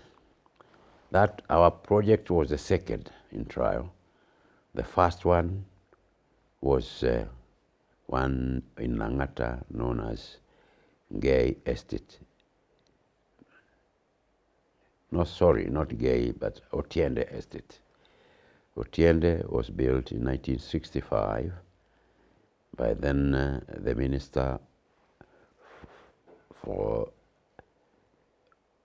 in charge of building or housing was Mr. Otiende. The people who got into that one were contributing only 500 shillings. They would contribute labor, and after completion, their houses were given a value, and they would pay for about 15 years, amount that was less than 1,000. The second project was Kibera Olympic, and that was done in 1968. And that time I decided to get into it despite my poor state of financial status. I was much indebted and I lived on borrowed money. Yes, emphasizing on the hardest period in my working life, and immediately after leaving school and during my immediate needed time. I have reduced my income and I needed much more. I relied on Shyrock monies, which was rolling, and I have to use 3-4 Shyrocks so that I could silence one by borrowing from another. I needed money to get into my marriage, which I was looking forward to despite the frustrations. I wanted a house, having been frustrated by landlords when I was paying them 300 shillings as my house allowance, and I did not gain anything. And some of them came at whatever time and borrowed from me. I didn't want to show them that I didn't have money. And by the time I was leaving them, they were indebted to me, and I could not follow that. And I decided, enough is enough. I better look for my own accommodation. And that time, as I would tell you, the project that I wanted to engage in came before I got married. I had a fiancé. I didn't qualify because they were building for needy families, a family that needed accommodation. That is a family, a wife and children, and the type of house you qualified for depended on the number of members of the family. I had to cheat and convince my fiancé to aver to that we are married and we have children. I decided to have 2 children. We have already 2 children, and I gave the names. Firstborn is a son, and the name was given. The secondborn was a girl, and the name was given.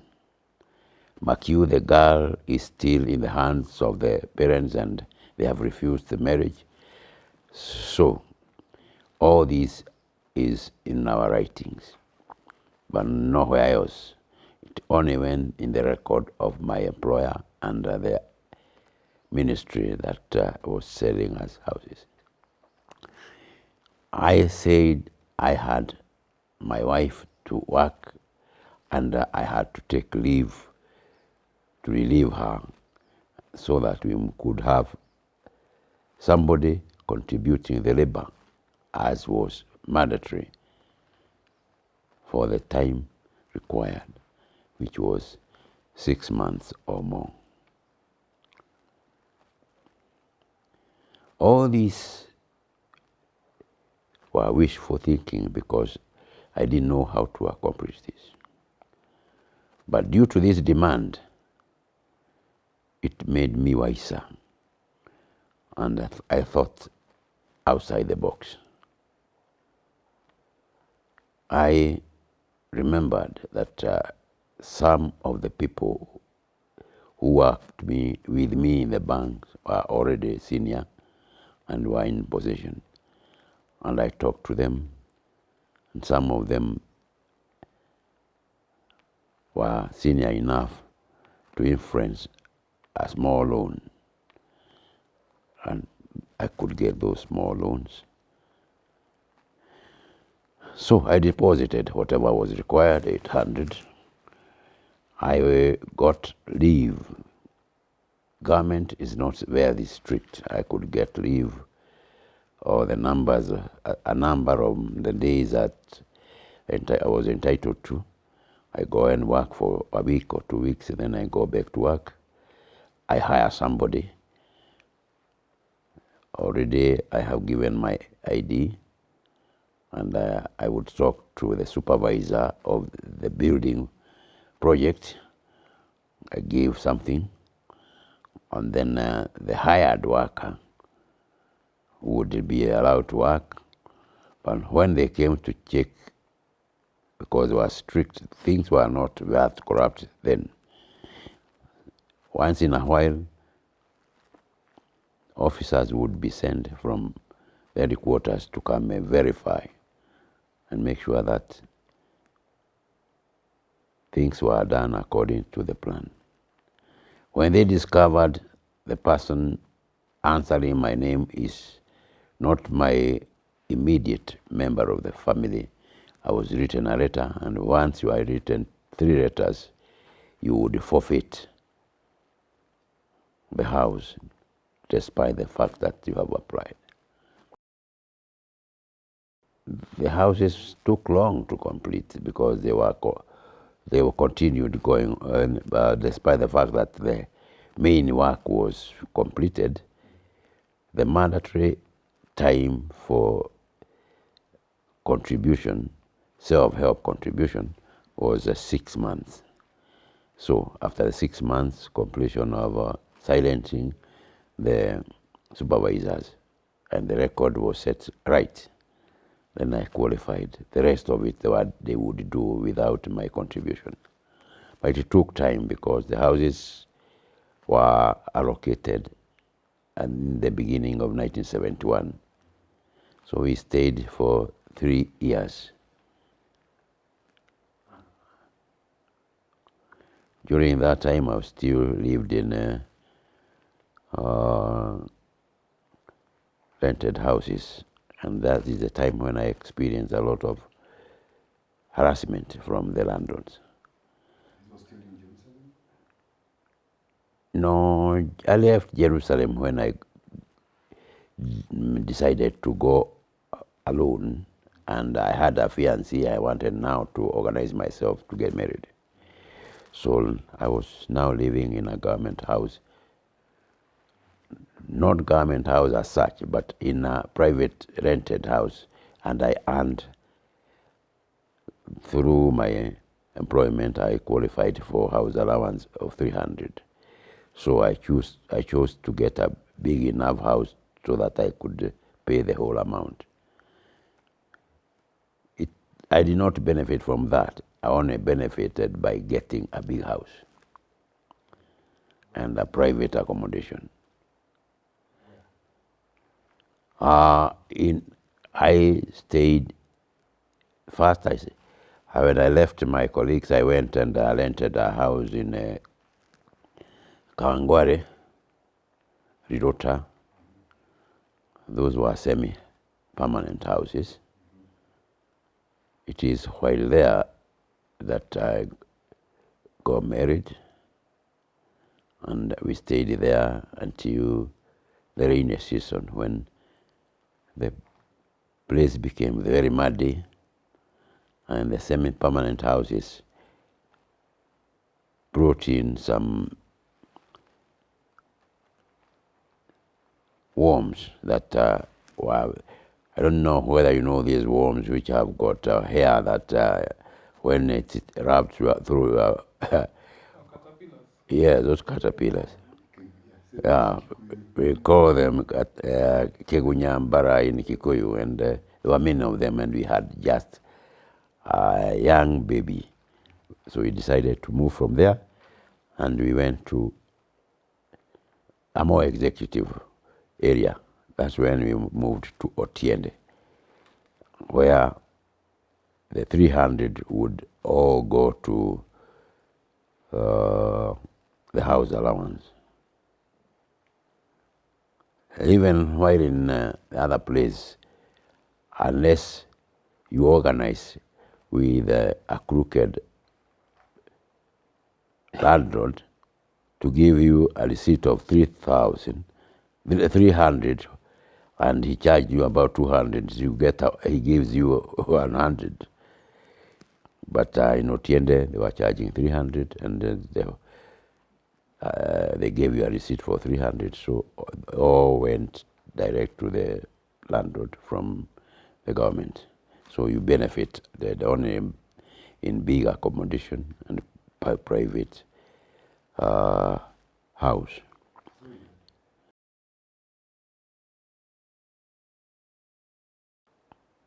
What I missed is other jobs too. Yes, but I did not leave employment in the government. I was there as a clerk, but I was getting a salary of 440. Yes, which was not sufficient for things I wanted to do. And that's why I had many side hustles. Those are the days when I could even broke in the marketplaces. And I wake up early at 3, and then I could get to the Wakulima market. The big lorries coming from Kinangop and elsewhere with mboga and potatoes. Those who are selling are sleeping, and you agree with them. They count whatever they have, they wear, and then they tell you the price that they are selling, and then you can add something little out of that. You sell to the retailers who are buying to go and sell wherever, and come 6, you may have sold about 3-10 bags, and you have made a little something. Then you give it back to them. You give whatever you have agreed, whatever little you are left with. You rush home to freshen up, and then you go to the office. It was taxing, but it was another way of adding to the little you are having. And that's when we could explore anywhere. And I remembered those who had served with me in the bank, and some of them were still in Nairobi, had been promoted to a little senior positions, and they influenced my small loans here and there.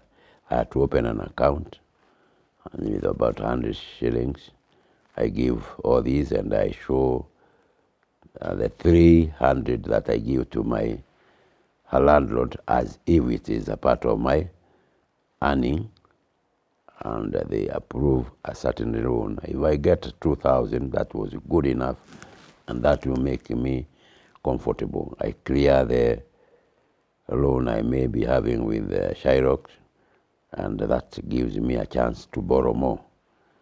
And that way, transacting and rounding them up made me survive. Even at the time I was going to pay dowry, I had to get that Shyrock money. Yes. And by God's grace, another chance arose. The City Council of Nairobi also advertised that they were making houses for sale. And this one was being made in a very strange place, because it was in Dandora. We are calling it Dandora, then near Dandora Police railway station. I'm saying so because I had sent, as I said earlier, Nairobi terminated in Jerusalem and Jericho. The rest of it was not developed. So jumping from there to Dandora is quite a distance. And that's where they bought land near Dandora, and they built what is called Kariobangi South. Kariobangi South was built, and the City Council advertised. They wanted 900 shillings for those who qualified. You deposit that. You don't pay anything until the houses are complete. And then you allocated the house. It was a single bedroom with a kitchen and a sitting room. And then you would pay 150 for 15 years, and the house becomes yours. I looked for that money through those hustles and paid And believe you me, I didn't know anybody. There was no corruption. There was no corruption then. I qualified, and I got the house. You're still in That was in 1970, end of 69. So they built quickly and allocated the house. And therefore, I moved to my own house in 1970, at the beginning of 1970. Already we had our first son and were expecting our second born, which gender would not be determined before birth, because we had not reached that stage yet. But the names had given when I was applying for the Kibera houses, or God granted that. The firstborn child was a son, and gotten the names I had already given. And in 1970, after we had settled in that small house, we got a baby girl, and the name was the same I had given when I was cheating. So that completed there. I'll take you a little backward so that we catch up again now as a committed person. I noticed there would be my girlfriend right in 1964 when we relocated to Central Province. My last born sister, who was in school in Rift Valley where we were, as they came to Central Province, she joined the school that was close home. Incidentally, it's the same school we had gone to, Kiamangi, and that's where they happened to be in the same class with now my current wife and the mother of my children.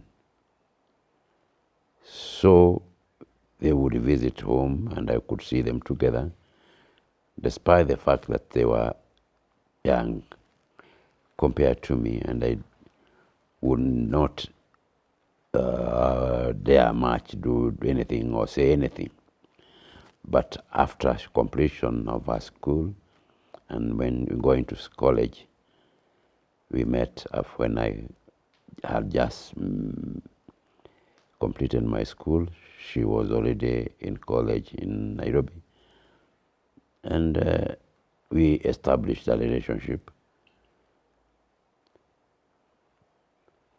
And since I was in a hurry to get married, I wanted to catch up with those who are my contemporaries in age and in the early school days, who had already established homes. But since our father-in-law could not allow it, due to the fact that our family was, I would say, an untouchable family, like those of Asians, where you are not allowed, if you belong to that caste, to use the front door. You have to use the back door and stay out and not to socialize with others. We were seen as such because we did not have a name. They did not know of our father. They knew of people who have just landed in that area, and they were told this where their land was brought from Kiamangi. They understood we had come from Rift Valley, and then we went back to Rift Valley. We didn't have a father, and we were squatters, nothing more than that. We didn't have anything to show. So we were really looked down upon as very low, and then were not expected to be anything. Anyway, eventually we convinced my father-in-law. My mother was very aggressive and would do whatever it takes to compete with whoever. And some of them started envying her when they understood a little of her. She was mother of a university graduate who was the only one within the area. So we started shining a bit. My brother would afford a car and start coming home. Those of us that were coming out were shining. My brothers were in colleges expecting to come out in jobs, and our potential was portraying itself. So we were gradually, people saw us as a people of potential, and we were allowed to get married. It wasn't that easy. It was difficult. And then it came to marriage. I went to the Shylocks and I got the money that I wanted. And that such is the money that I was trying to convince those who worked with me earlier in the bank to help me get a soft loan from the bank to pay and clear the Shylock. And that happened. So our marriage was organized. It wasn't much. I paid whatever was necessary. And though I won't like to mention many things about the tradition, because here we are not talking about the tradition, we are only talking about lifestyle. We paid whatever was necessary and was asked for, and whatever we didn't pay, we said we would pay later on. And therefore we organized the wedding. We and I influenced that I would like the wedding to be ceremonized in the church I had participated in building. That was the senior church in our area, Gatito Church, which was built in 1955, 56, and 57. As I left school in 56, it was near corporation and I had participated much. That's where I was in intermediate when I left school, and that's where I was given confirmation, having been baptized in Kiamongi, and therefore I felt a member of the church. And now that I was back in Central Province, I decided to celebrate and ceremonize our wedding in that church. It was not easy, despite the fact that petrol was so cheap, and maintaining a car also was cheap. I didn't have one, but it was affordable. I had a friend who was behind me in school, but was lucky. As he left school, he got a job immediately of a trainee with Hughes Company, which was selling vehicles. And immediately he was taught how to drive and was given Ford Corsair, a car, and he participated in my wedding. I had other friends. My brother had friends. And needless to say, I was feeling duty-bound to have a wife and get children, despite the fact that I was not the first son. And that made me get into the family life before my big brother. When we are authorized and we paid whatever was necessary, we organized the wedding. Things were funny. We were living in Nairobi, me and my wife. The wedding was to take place in Gatito, which is 4 kilometers from, it's about 6 miles from home, Mutimomo, where the girl was to be taken from. And then we had organized for photography in a studio in Nairobi, on Angara Street, it was known as Nimi Studio. It was a famous studio then. I had already organized and I paid the deposit. And that's where we would come for our photography. And then the reception was to be held right at home, in our home. We had organized and taken desks from near schools, and the field was there. The whole area was not covered. There was an area that was a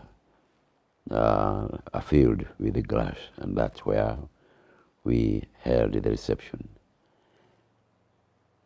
The unfortunate bit is that we were delayed as we were collecting the maid. The bridegroom. The bride. And the same father who was reluctant, up to that time was still feeling sickly, even after accepting. Would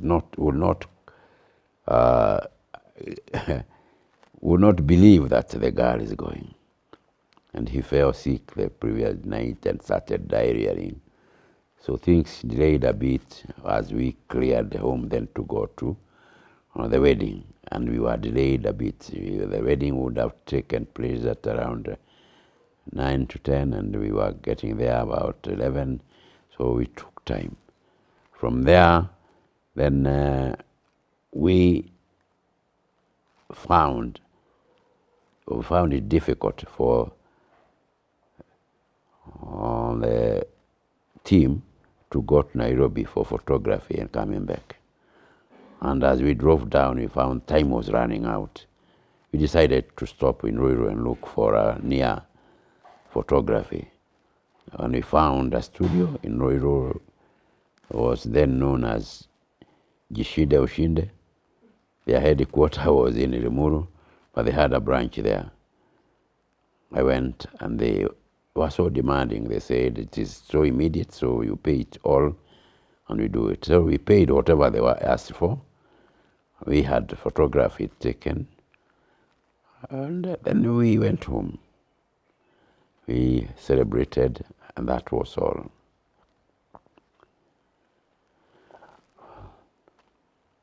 Already we had rented a house in Rirota, and that's where we went after the marriage. Sadly, when we went to look for the photographs, and we had paid for them all, we were told whatever happened, somebody exposed the film, and therefore nothing came out. And that was lost. My wife was heavily expectant, and our marriage took place on February 8th, and on 2nd March we got a baby, a baby boy, our firstborn child. Okay, let me take you back. What do you mean by nothing came out? It was blank. The photography, you are using electronic now. Those days there was a film, and the film was rolling, and then you keep on clicking like that. And if you expose it to light, the whole of it comes out blank. Nothing, no image will be on that film. It will be blank. And that's what happened. Did you sue them? Did you follow up? One, we did not have time to. Secondly, we did not have means. And thirdly, we didn't have the muscle. So we let it go. So you have no photos of your wedding? Other than we went elsewhere, and we would not have gone immediately because of that state of my wife. So the ones we retain now, we got them when we were having another new person in the team. And most of the participants could not be collected to be with us. So we just collected a few and went to a different studio. We went to Nimi because they could not refund our deposit. And with the few we collected, we got photograph.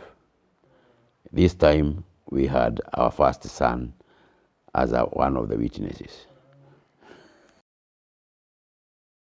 We waited until my wife gave birth.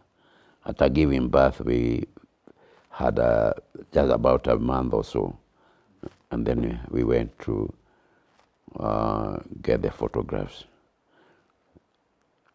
If Nimi would have allowed me to collect the deposit, I would have forgotten all about it. But now, since they had the deposit and they agreed to take the photos, we had to go. And we had only members of the family, and a few of them. My young sister, who was a classmate of my wife, was among those who were the maids. My younger brothers did not attend my wedding because of the schedule of their school. It was during school time. My follower was still in Nyeri doing his A-levels. The third follower was still in Egerton pursuing studies, a diploma in agriculture. So, and the other people that were with us, including the friends, would not have been called. It would have been expensive, of no use. We just wanted an image. So, it was not good. But the pictures did not matter much. People knew we were married and we had certificates. And more than a certificate, we had already proven that we had a family because we had another member in the family other than me and my wife.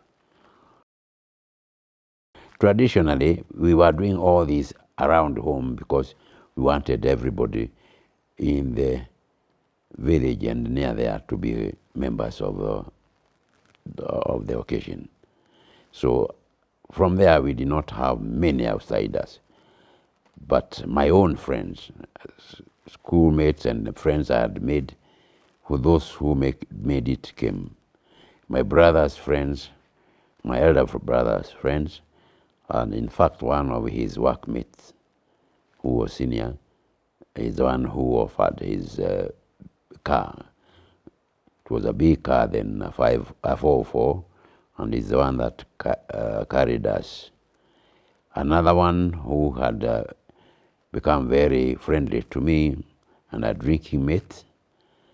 I was drinking then, especially when things were so bad. I had to have something to cool my temperature. But I could stop at times, and when things become so difficult and I want to approach somebody, especially when I was looking for my former bank colleagues for assistance, I booked them for a drink, and we could have 1 or 2 drinks, and then I talk over my problem, and they solve it. And it continued. And because of the stress I had, living beyond my measure, so at night I would think of how I'm going to play my cards. I didn't want my wife to know that I am completely broke, and the life had to continue, and we have a baby. When I was playing all these cards, at least it gave me a lot of stress, and I would fall sick. I developed acute bronchitis. I was smoking and drinking. And I had one of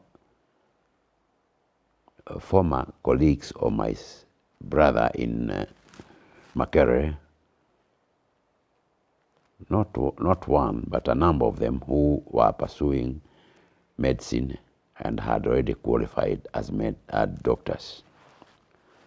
By the time they came for internship in Kenyatta, which was known then as King George Hospital, I was already working with the police next to Kenyatta in the headquarters as a paying officer, they were calling me, though as a clerk. And they knew me and they respected me. So they afforded me many privileges. They were living in the hospital. It had a branch which was senior, meant for Asians, and was called Rehemtura Wing. That's where they lived. They attended to the whole hospital in their internship. And as they were living there, they had a big hall, and that's where they took their meals. And they were given cards, just as they are given in other colleges, which they would produce in every meal. And they got me cards. So as I was living next door in police headquarters, traffic area, I always took lunch with them, and we became close friends.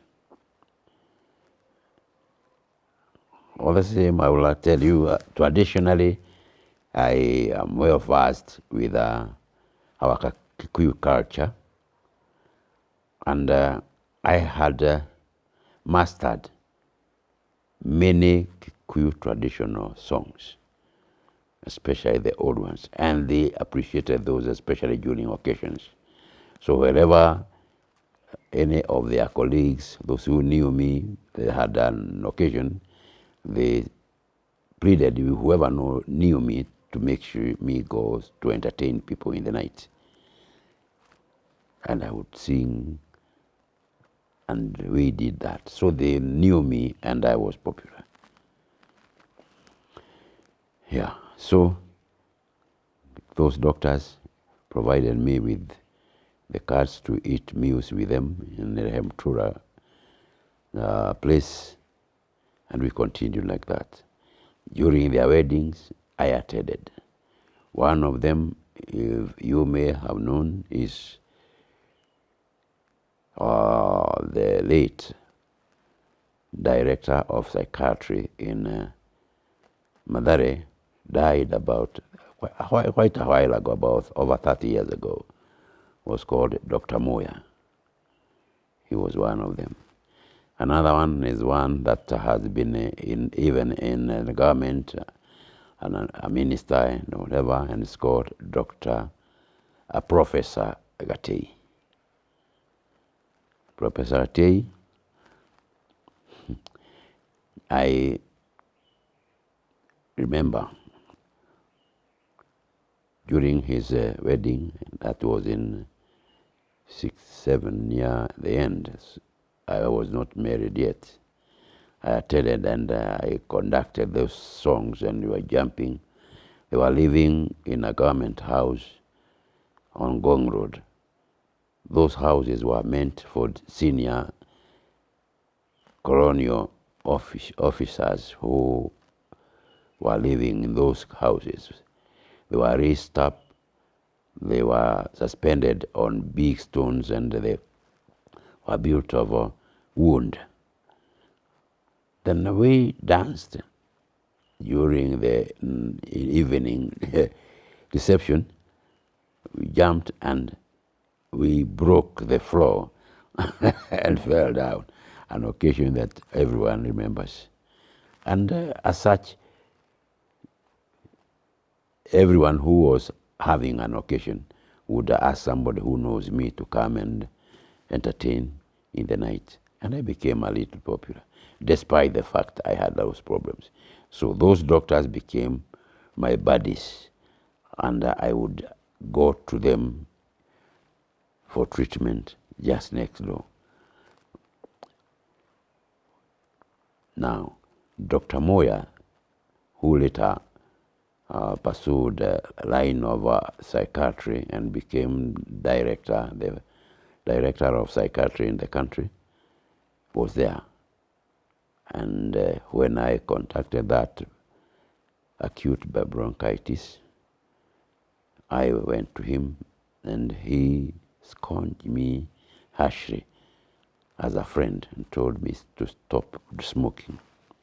I'd argue with him that it's difficult for me to stop smoking. All the colleagues I had were smoking and we were drinking, and we were always going out in the evening and we drink, not drinking much, but socializing. And I would not. And then he scorned me and he told me to be a man. And he told me, don't be stupid, Emia. Be a man, and a man is a character. Yes. Tell me of an instance when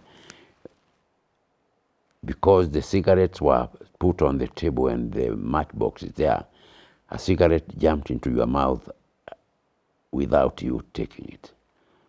I couldn't. Tell me of a time when the glass of beer, whether it's you who had put it there or your friends, it came and opened your mouth for you to drink. Then be a man of character. Don't be influenced. You can sit with your friends if you want, or you can leave them, because you yourself, and as a man, you have to decide what to do. After giving me a long lecture for 2 or 3 days, I felt I'm stupid, as he had told me. And then he told me, when you get that stupid urge you are talking about, I'll give you, because I was pleading with him to give me a filter to be putting at the head of my cigarette, so that that could reduce the nicotine that is in this.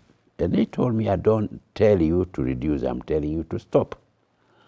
Dr. Moya scorned me and told me off, insulted me, and I took it lightly.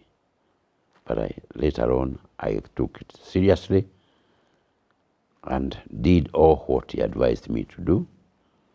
I became a man of character and stopped being influenced by anybody.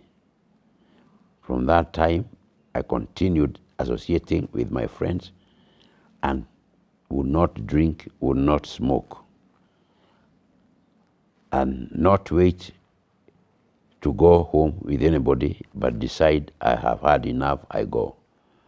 I want to go out or I don't want to go out. I had my own control and I was not influenced by colleagues or anything. And that made me a man of character, which I am proud of. I was up 30 at least. I bought a packet of 20 as I went to work.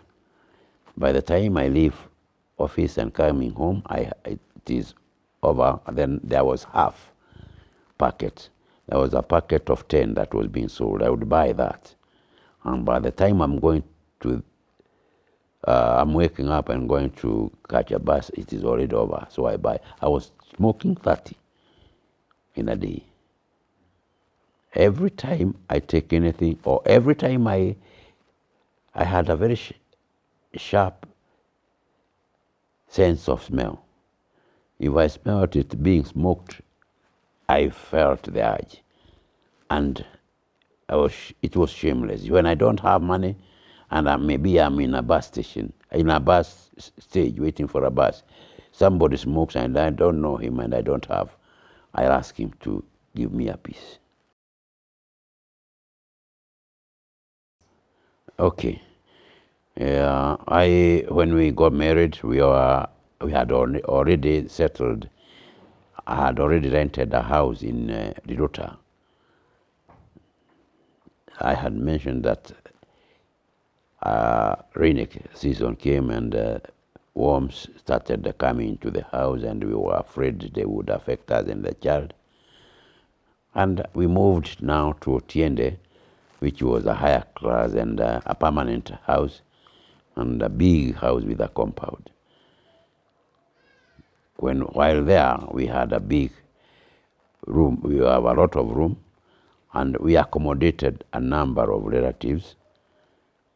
We were so new. That was our first born child already with us, and therefore we called my mother to come and stay with us, and we had a house girl.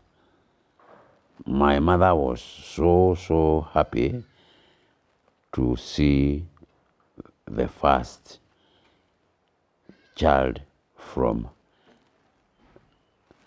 her boy child. I was not the first son, but I was the first to get married and the first to get children. What she longed to see, and to make it better, the firstborn child was named after the husband she had lost over 20 years ago. So she was so happy, and she came, stayed with the baby.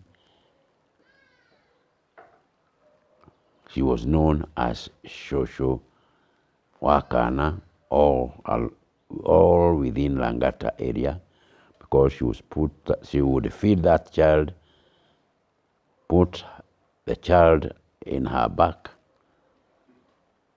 and not over the clothes, but just next to the body, and then put on her sheets, because she was putting on sheets. Move around with the child and then come home. It's very fond of that child. And it was wonderful. As she had brought us up and others, we were given bananas, bananas chewed and given to us. This time round, we had Cerelac and other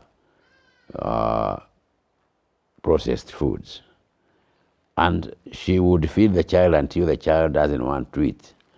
So a Cerelac that was meant for about 2 weeks would get finished within a week, because the child was feeding all through and became so plump.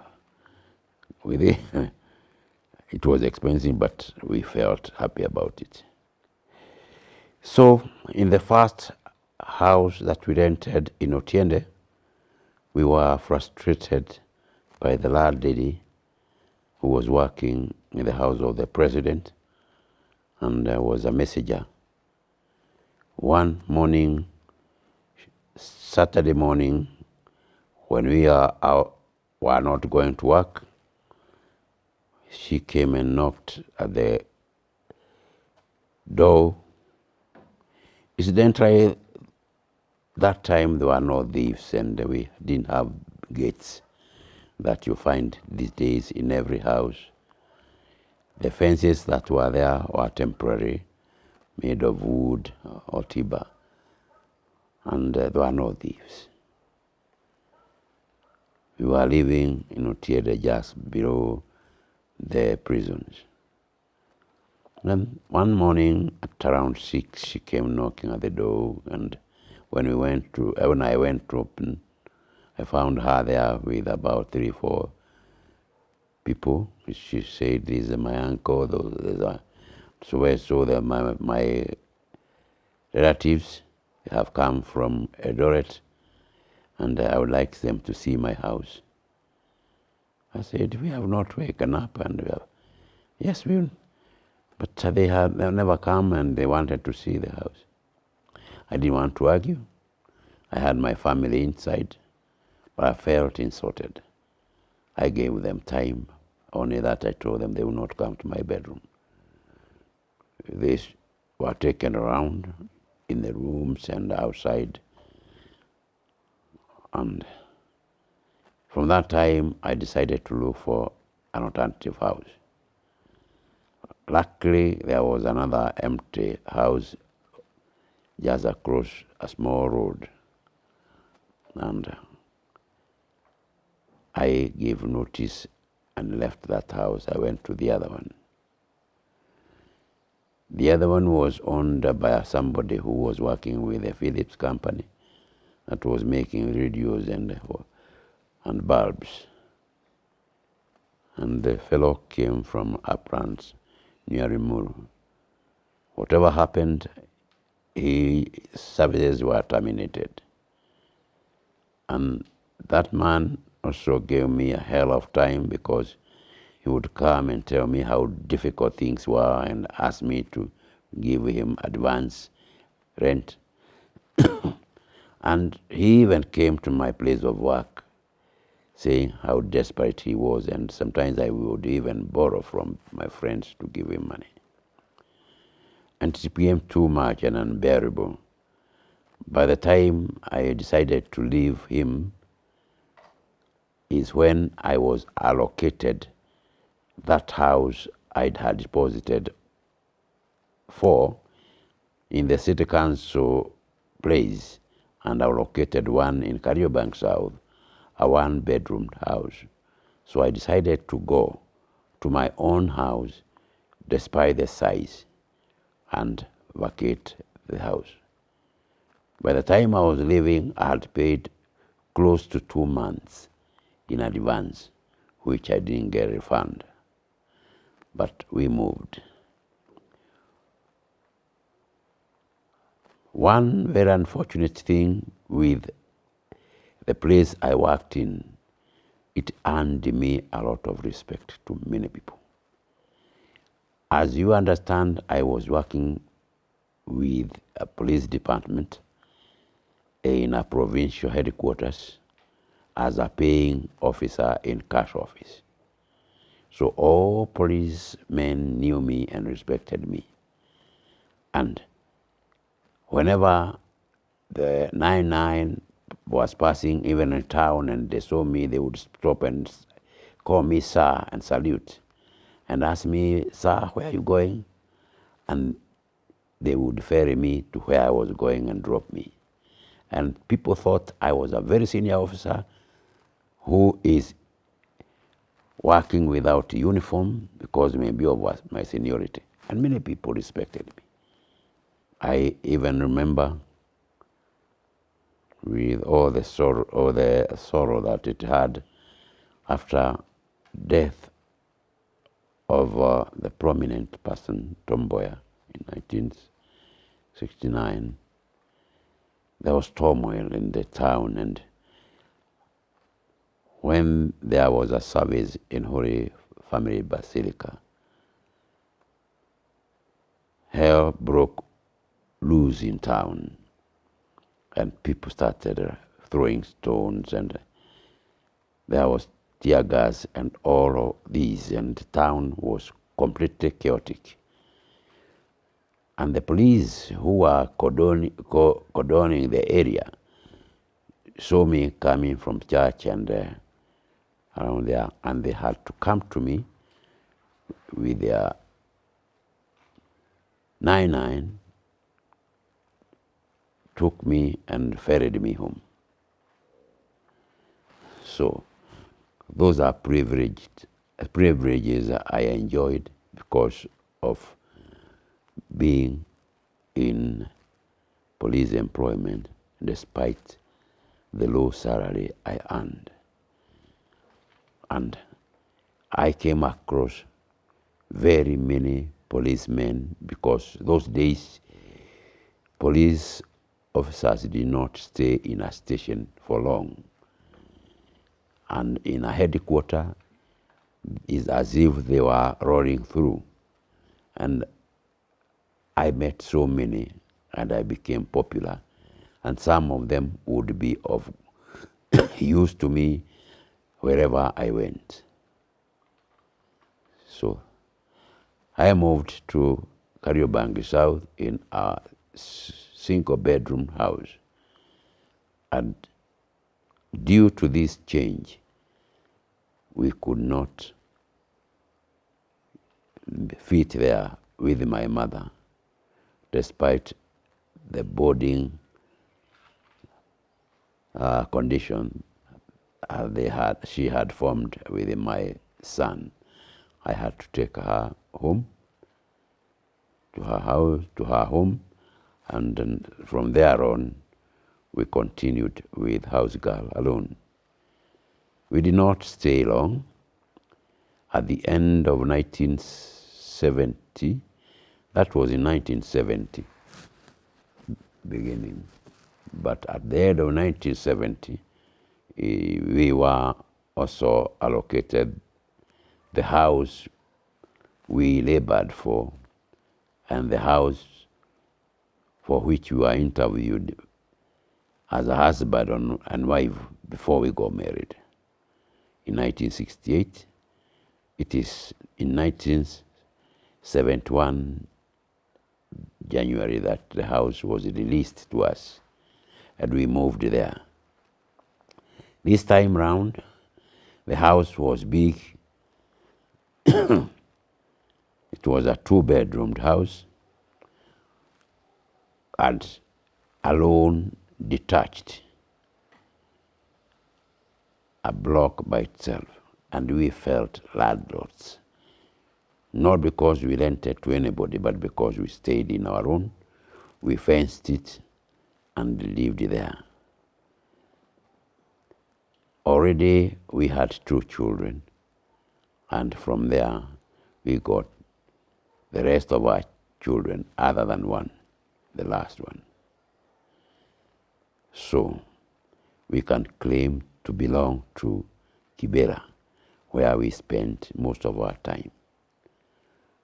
Those days, there was no Kibera slums that actually people think about when they talk of Kibera. There were only Nubian group who had homesteads.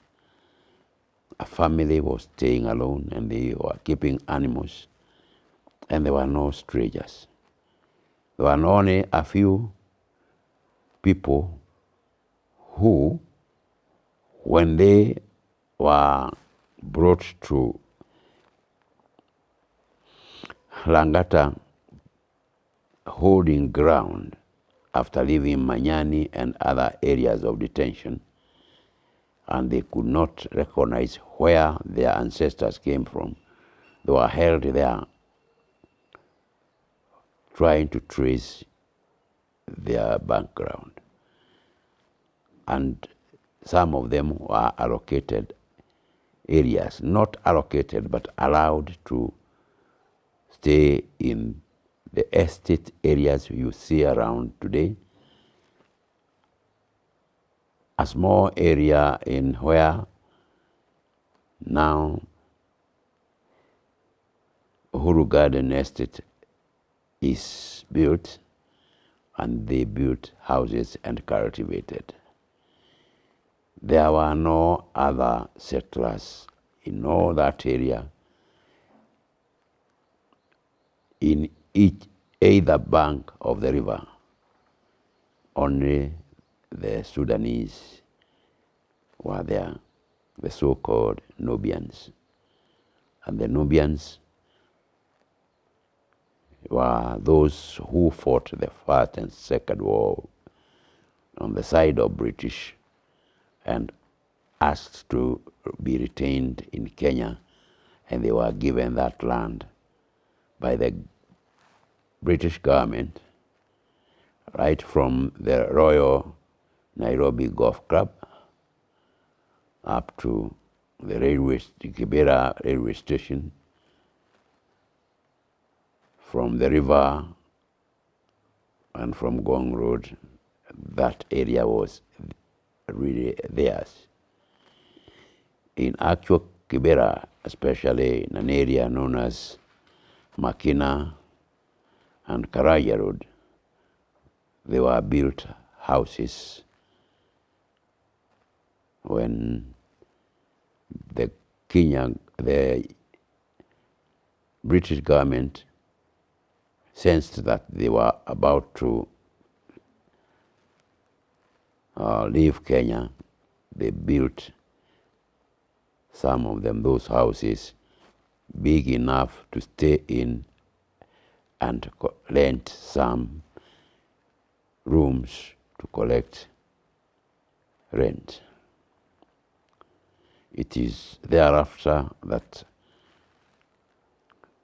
the area was settled by other tribes from all over Kenya.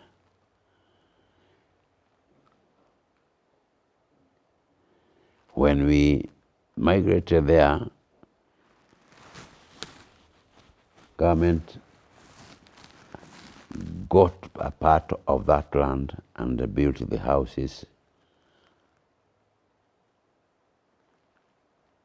And those of us who are pioneers into these places on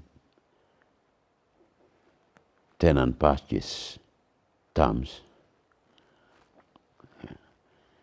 especially those who had come from settled areas and from European farms and were used to farming, cultivated the lower part of Kibera near the railway, and we were having big chunks of land. We cultivated and harvested all sorts of foodstuffs.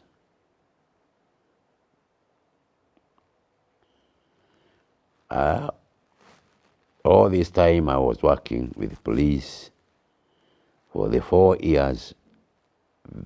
Wherever I passed, the impression was that I was a senior police officer working without uniform, maybe CID or special branch. And I was treated with a lot of respect, and people treaded right within my area. I felt safe. I didn't brag about it, but I felt safe. It is after 1 year since we moved to Kibera that I got a job with immigration. Another, I would say, respect commanding area. That time, immigration used to wear uniform, and now that confirmed the thought of those who didn't know me, because we dressed in uniform. We didn't have guns, but people thought we had. We had caps and we had uniform. We looked and were seen to be senior to the police, because police were having short trousers. With us, we are having smart, full dress, because we are serving international community. And therefore, the respect continued. I would say, in a humble way, that God can raise somebody from nothingness to something. After moving from Otiende to Kariobangi South, one-bedroomed house, to date, I have not paid anybody rent. We have lived in own houses. Even for a period of 7 years, I was transferred and served in Mombasa. I rented. I did not get to a government house. I could not get allowance because I was getting what we call owner-occupy allowance for the houses I was staying in. So I paid for the house I was using in Mombasa alone. And I have lived in our own house until I retired. That was God's doing, because my duty called for transfers to many areas. I could go to Northeastern, stay for some time, and I could even get to the other borders or any other assignments. I could go out on duty out of the country, as we occasionally flew to Europe on duty and back. But I left my people in our house, and they were safe, since it was an owner-occupied house. Even if things got bad and I did not pay for a month or two, nothing would happen. I would only be written a letter to be told that I'm in arrears in paying my tenant purchase requirement, and I pay, and things continued.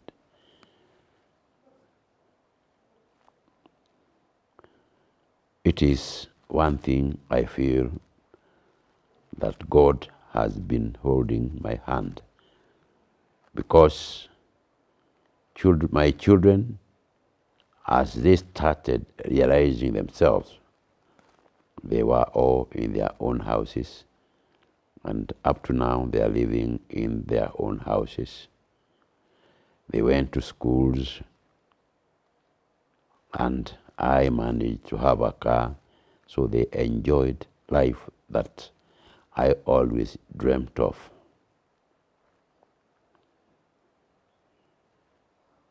I say with a lot of satisfaction that God has given us all what we prayed for and thanked and thought of and dreamt of. He has brought all that to fruition, and we glorify and praise Him. That is all I can say about that area of courting, staying together, and up to now, as far as family life is concerned, we are happy that all our children are grown up and with their own families, independently living on their own.